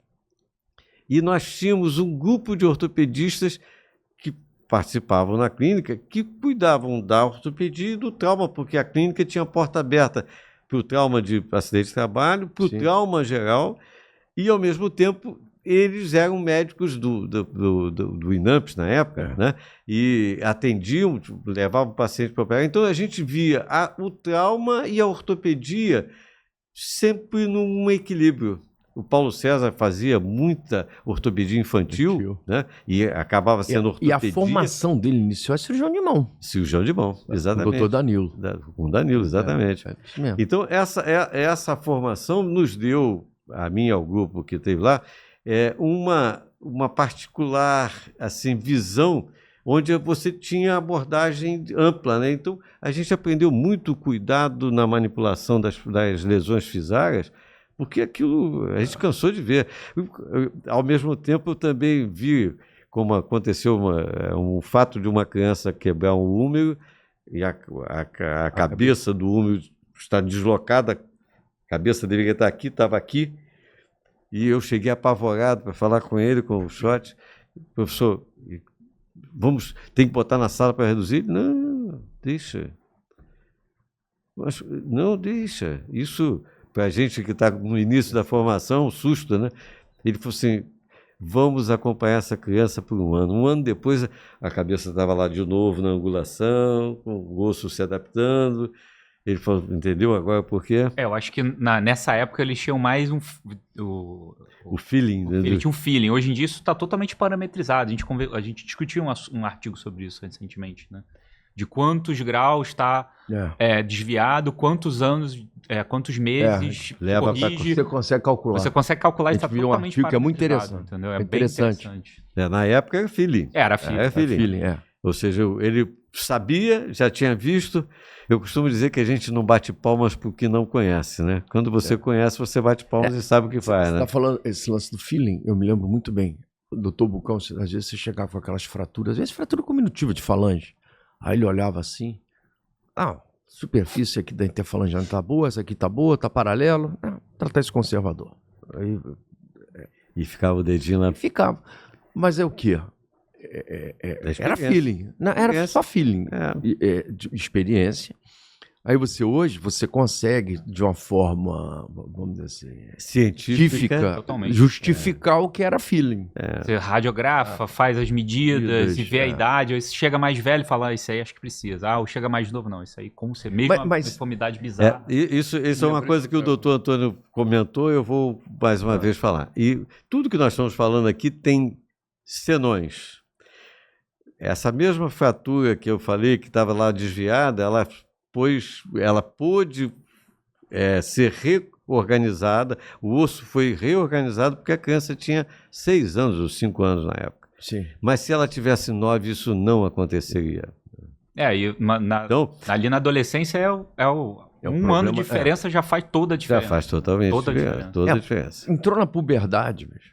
O crescimento é mais rápido. Né? Já é adulto. Quase como adulto. É adulto pra gente. Acho que nós estamos num papo aí. Já viu que nós já estamos com quase 1h30 de conversa.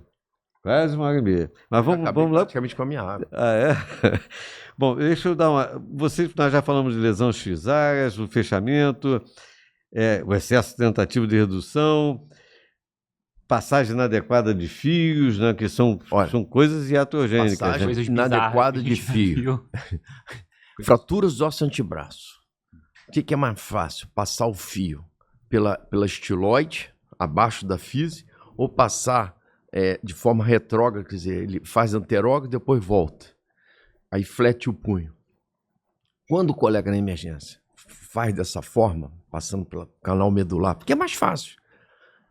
Quantos casos nós temos na Lagoa que o fio foi passado no escafóide ou pelo escafo semilunar, levando sequelas, quer dizer, sequelas por instabilidade carpal?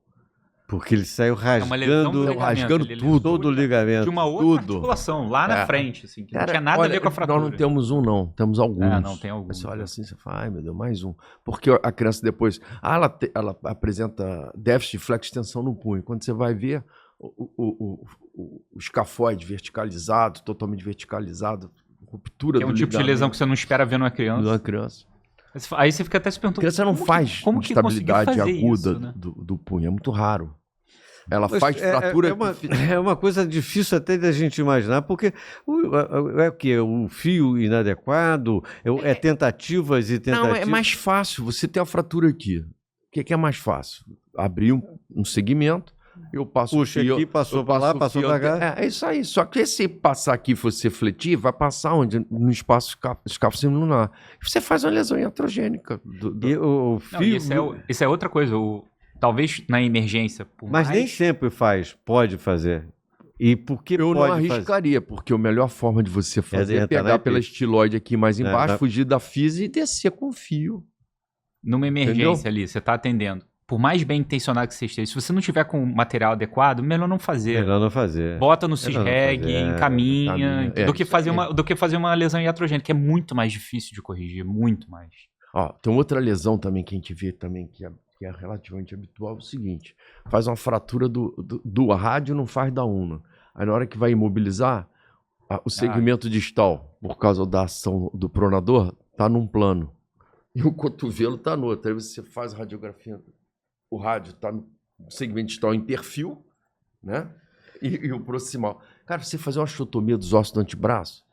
Porque se você das coisas mais complexas que pode se fazer. Para explicar, se você tem a fratura do antebraço, você imobiliza assim ou assim, faz toda a diferença, porque você está rodando. O fragmento distal. E essas deformidades em 3D são super difíceis, porque você não tem... Agora tem impressão em 3D, O que o doutor Antônio e o doutor Henrique estão falando é o seguinte: quando nós mexemos no nosso braço, nós temos 2 ossos aqui. Quando nós fazemos isso, esse osso daqui, ele sobe, ele torce e assume uma posição em cima do outro osso.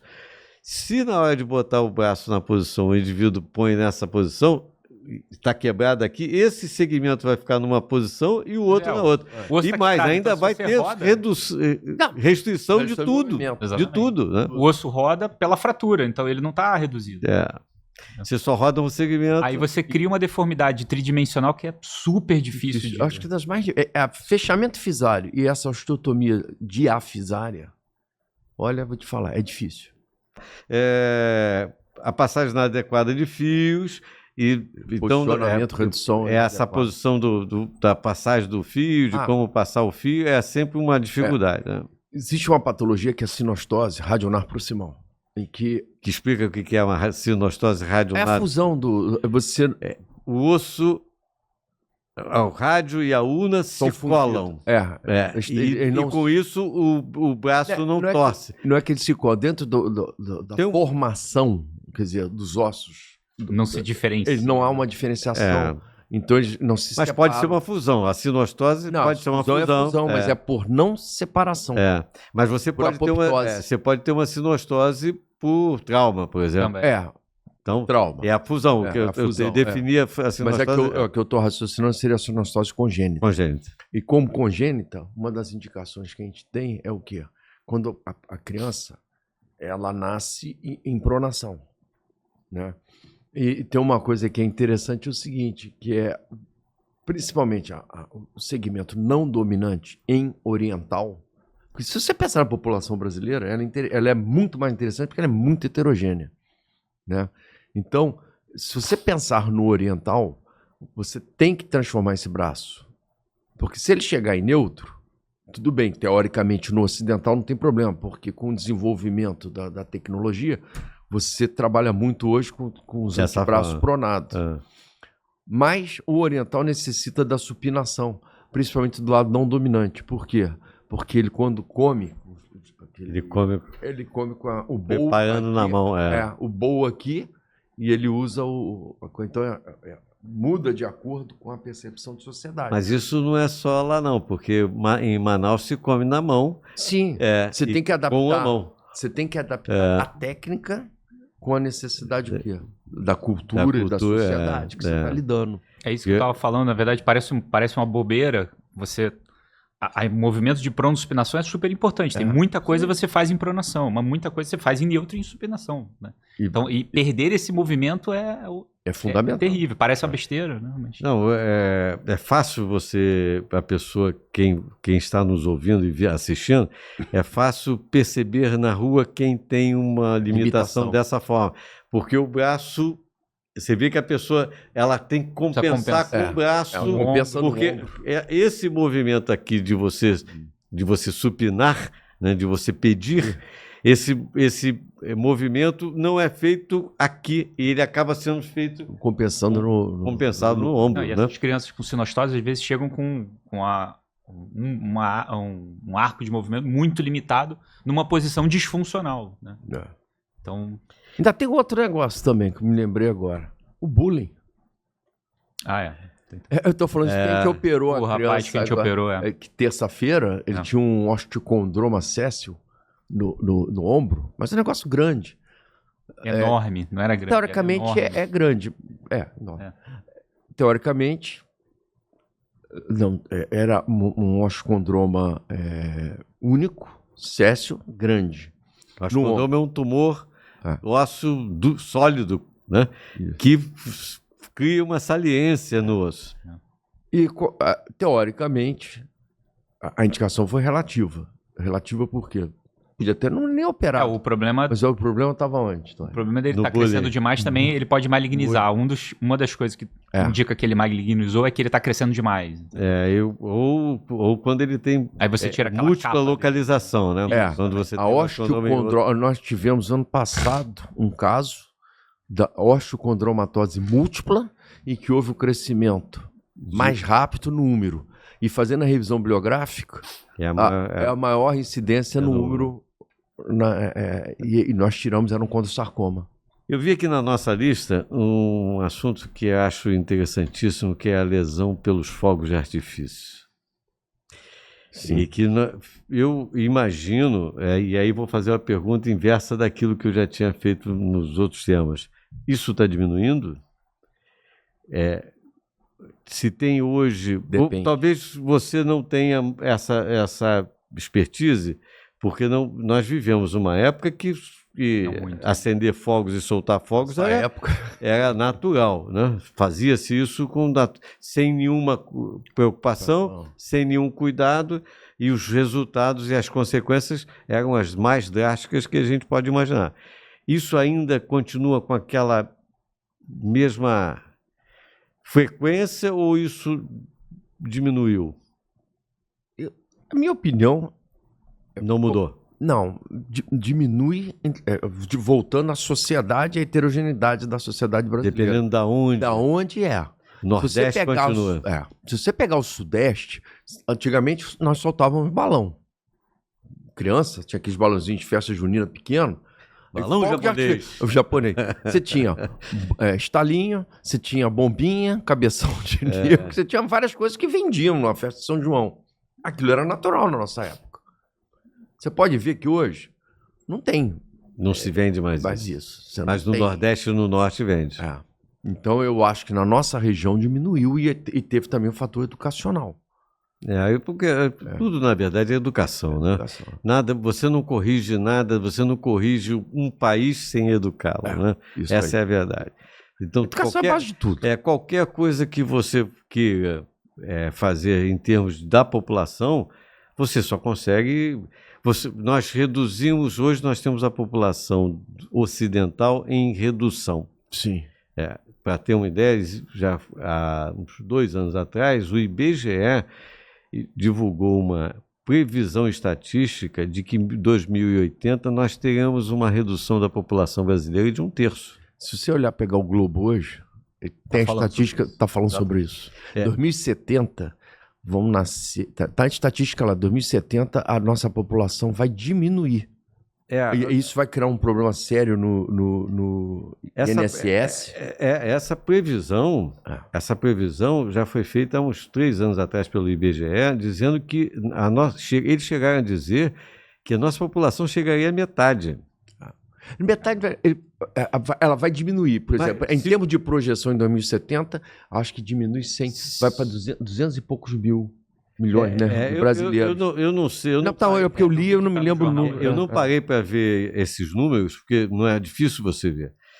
Porque nós estamos hoje com um crescimento de 1,4 filho por casal. Significa dizer que nós temos uma redução de 1/3. Sim. E se você puser isso numa projeção de 60 anos, que é o que para 2080, nós temos a redução da população para 140 milhões. E você sabe isso onde vai impactar? Vamos lá. Na Previdência. Porque a gente pensa na Previdência, mas não é só a Previdência não, cara. A população ativa que vai produzir o Produto Interno Bruto. Esse Produto Interno Bruto, quem vai tocar? Mas aí entra uma outra política, uma outra discussão que nós temos que marcar um outro programa para falar, que é a tendência do mundo hoje é que a mão de obra humana passe a ser, de uma certa forma, não mais utilizada. A robotização. A tendência do mundo é que o ser humano não vai ter o que fazer. Ele vai ter a produtividade aumentada, né? Talvez não precise de tanta gente, porque isso de uma certa forma compensa. O grande problema tem vários problemas aí, mas eu acho que isso é uma outra seara que a gente pode até marcar uma outra conversa de outra forma. Isso dá um programa de mais de 2 horas. O que eu estava pensando aqui, como a gente não tem emergência porta aberta, talvez esses casos de queimadura por fogos não sejam tão frequentes. Mas você pega as sequelas. Queimadura elétrica. Elétrica em trabalhador.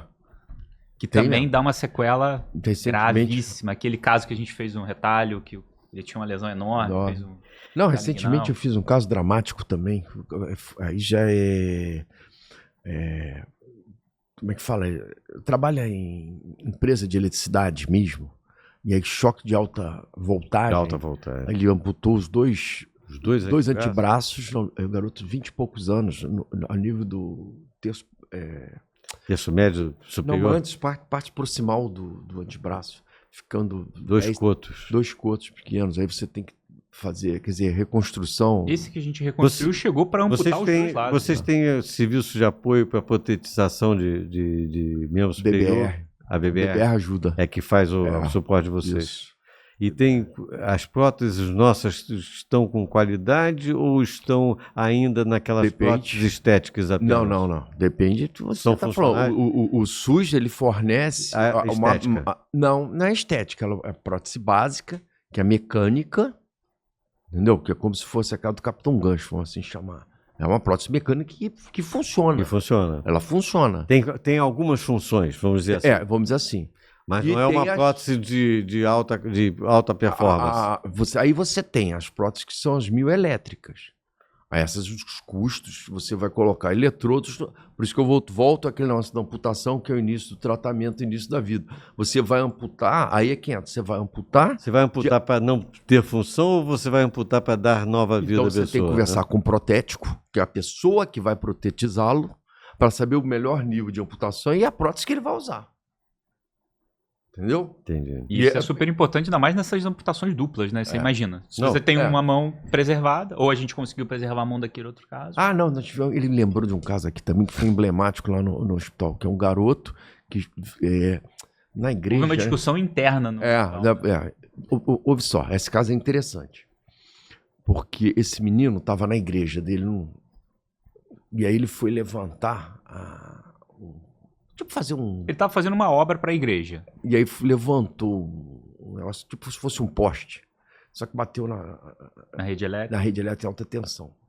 Então, a descarga. A descarga ele estava segurando, geralmente a descarga entra, roda e sai pelas pernas. Isso. Então, uma perna, ele já veio amputado da perna esquerda, não foi? Foi. Amputado da perna esquerda. A mão que ele estava segurando, a corrente fez isso. Então essa mão aqui, ela entrou, fez a lesão, saiu na direita, né?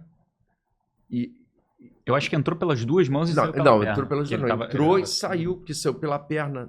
Uma perna foi amputada. Ele teve a lesão mais grave na mão E aí, mão direita. Ele foi pro CTI pediátrico. É um menino adolescente, 14 anos. Aí nós fomos chamados para ver. Aí quando eu fui chamado, trouxe o caso, a gente colocou na sessão clínica e houve uma indicação de... Por exemplo, a perna já tinha sido amputada, não foi? Já. Em relação às mãos... Já tinha amputado a perna. E aí eu me lembro que eu coloquei o caso e uma das colegas falou, não, tem que amputar as mãos.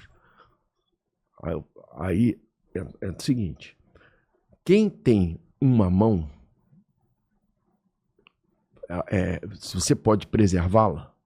Quem tem olho em terra de cego é rei, né? Porque tem uma coisa que é da Segunda Guerra Mundial, que é interessante. Por que aconteceu com o desenvolvimento da cirurgia da mão na Segunda Guerra? O alemão saía, quer dizer, o soldado alemão saía e ele deixava, que eles chamam de boob trap. A boob trap são pequenas armadilhas. Ele deixava um relógio, ele deixava um brinquedinho. Aí o soldado americano lá pegava, pum, explodia a mão do cara. E tem uma coisa em guerra que é o seguinte, é melhor ter um mutilado do que... quer dizer, é pior ter um mutilado do que um morto, porque o morto você... né? Você vai ter que cuidar dele e resolver. E alguém tem que cuidar dele. Então o colega que está ali do lado, está cuidando dele, é menos um soldado, ou às vezes até menos 2 soldados. Então o morto não, o morto você deixa e outras pessoas... Em termos de guerra, sim, é prejuízo. É prejuízo. E aí o governo americano começou a fazer o quê? Protetizar essa turma quando voltou. Eles voltaram da guerra, começou a protetizar. O que acontecia? Quem tinha uma mão, mesmo que você desse a prótese, ele abandonava a prótese. Porque ele estava usando ali e ia se adaptando. O problema é quem perde as duas. Entendeu? E aí você tem que ser muito... E eu fui na enfermaria, eu voltei no CTI.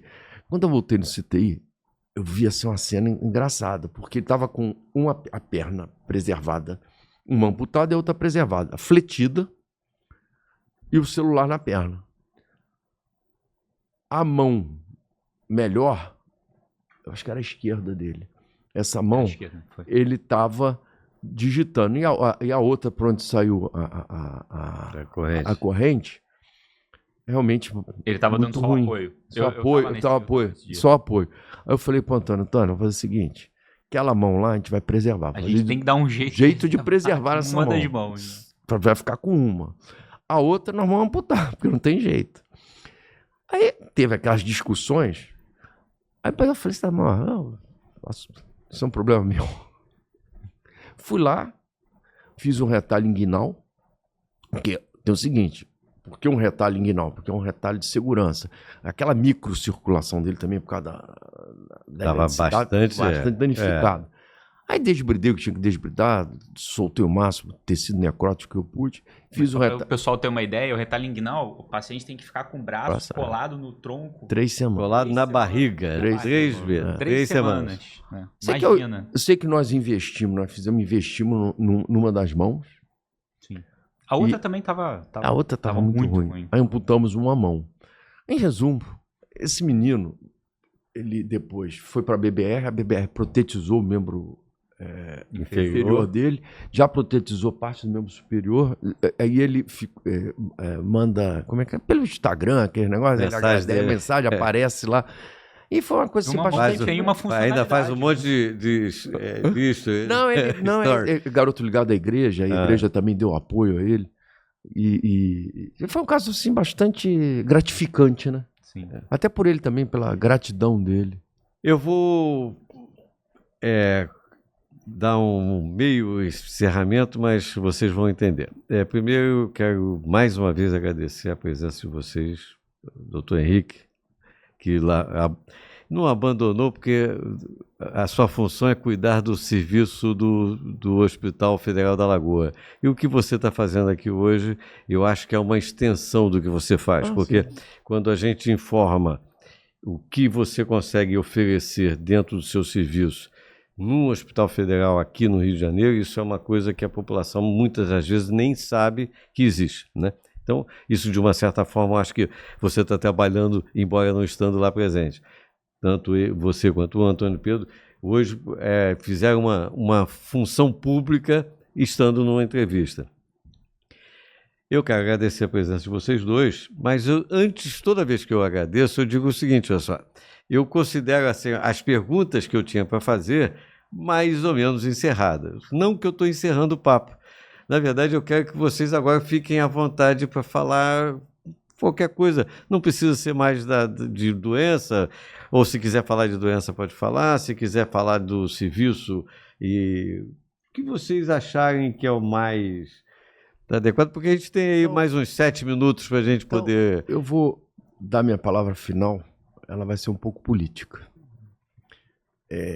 Você vê que a gente falou aqui de vida. Vida no sentido de você ter trabalho. Você falou em 46 anos de formado, eu falei de 40 anos dentro de um serviço. Um serviço que, de certa forma, ele veio pelo meu pai, formação. E aí falar um pouco de uma certa tristeza. Você vê que eu falei de serviço que a gente é capaz de oferecer dentro de um hospital. Será que o Ministério da Saúde sabe disso?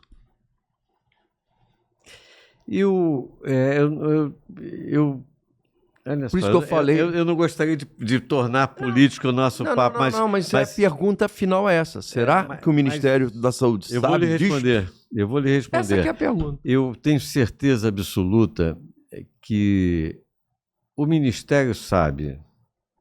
Eu tenho certeza absoluta que o país sabe. País que eu digo, aqueles que fazem o país funcionar. Eu não tenho certeza absoluta se alguns políticos querem. Essa é a minha posição. É uma outra colocação. Pode ser. Eu acho que esse é o grande problema do nosso país. Porque o que nós precisamos é que os políticos queiram que o país funcione. E, lamentavelmente, a gente não vê isso... É uma colocação. É uma resposta boa. É uma resposta boa, Jasmin. Eu vejo muito mais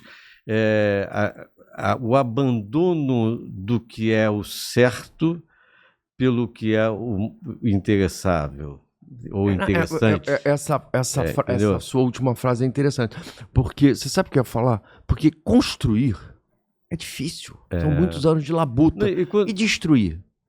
Aqui, sabe qual é o problema? Quando nós lidamos com uma área, que é a saúde, que ela não aparece.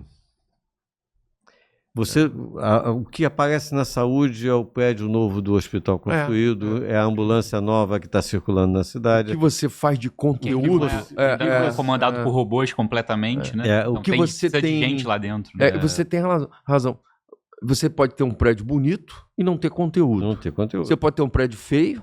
Você pode ter ambulância nova circulando e não ter quem atenda dentro do hospital. A ambulância está funcionando. É o rebocoterapia, né, que acontece na grande parte dos municípios periféricos que não tem uma estrutura de saúde organizada por falta de interesse político e que acabam os pacientes passando pela rebocoterapia. O que é rebocoterapia? É a ambulância que pega o paciente na cidade e traz para o grande centro. É só você chegar no Hospital Federal da Lagoa às 6h30 da manhã, você vai ver a quantidade de van que vem. De tudo quanto é lugar. Todos os lugares do Rio de Janeiro. É isso aí. Isso aí. Bem, o que eu queria falar para a alegria da Rosane é o seguinte, que não sei se você, Jasmin, passa por essa dificuldade, que a sociedade talvez não conheça a existência do cirurgião de mão.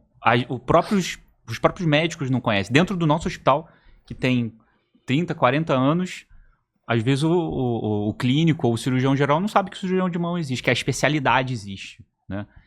Então... Mas você sabe que isso também... Então, se o médico não sabe, a sociedade também não sabe. Você sabe que isso é fruto da alta rotatividade de mão de obra.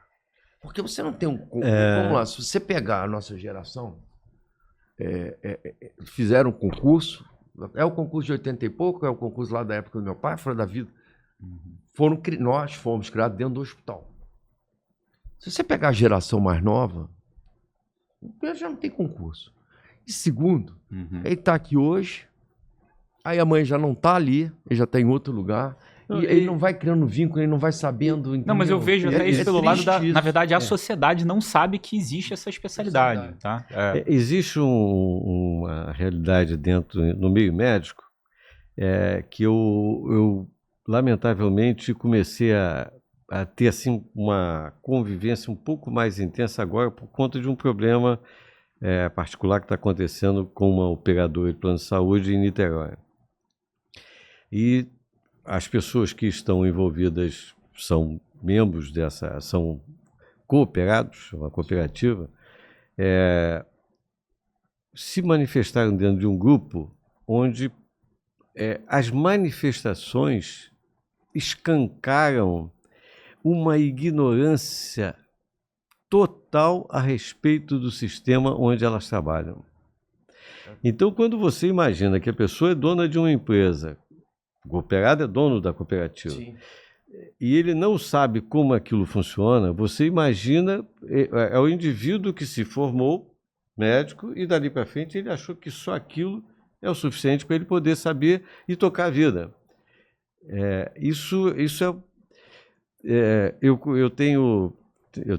Eu gosto de escrever e tenho assim pensado muito num livro e que eu gostaria de falar sobre a falta de conhecimento.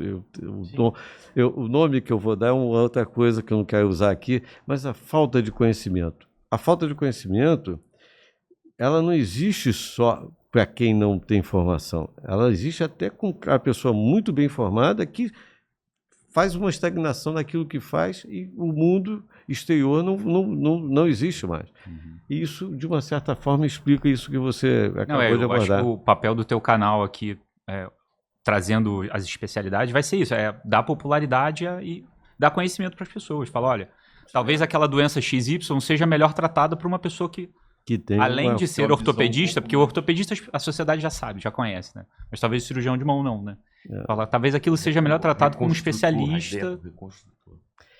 Isso aí, meu caro. Meus caros, mais uma vez eu agradeço enormemente o fato de terem aceitado o convite. Foi uma luta para trazer vocês aqui, mas eu sei da dificuldade que é a vida de vocês. A gente deixou as crianças lá hoje. A Simone está lá tocando. Eu agradeço enormemente o fato de terem vindo, muito obrigado.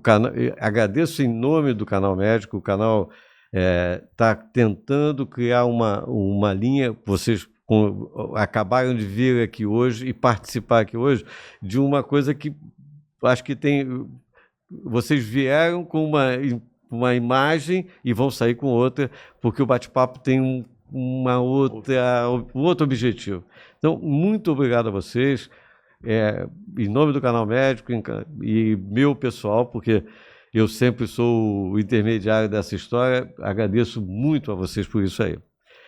Bom, eu agradeço também a você que assistiu ao nosso programa, quero pedir a vocês que não deixem de assistir, não deixem de curtir, não deixem de comentar, compartilhe com todos os seus amigos, e faça com que tudo isso, todas essas informações que hoje nós trouxemos aqui com a presença do Dr. Henrique de Barros e do Dr. Antônio Pedro, que todas essas informações cheguem ao maior número possível de pessoas. Então, não deixe de participar do nosso Canal Médico, vá lá no Canal Médico no YouTube e assista a todos os canais, porque não é só a ortopedia que vem, nós estamos, acredito que já com um número bastante grande de vídeos e que vai ser bastante interessante a todos. Muito obrigado e vai ser sempre um prazer contar com a sua assistência. Obrigado a vocês.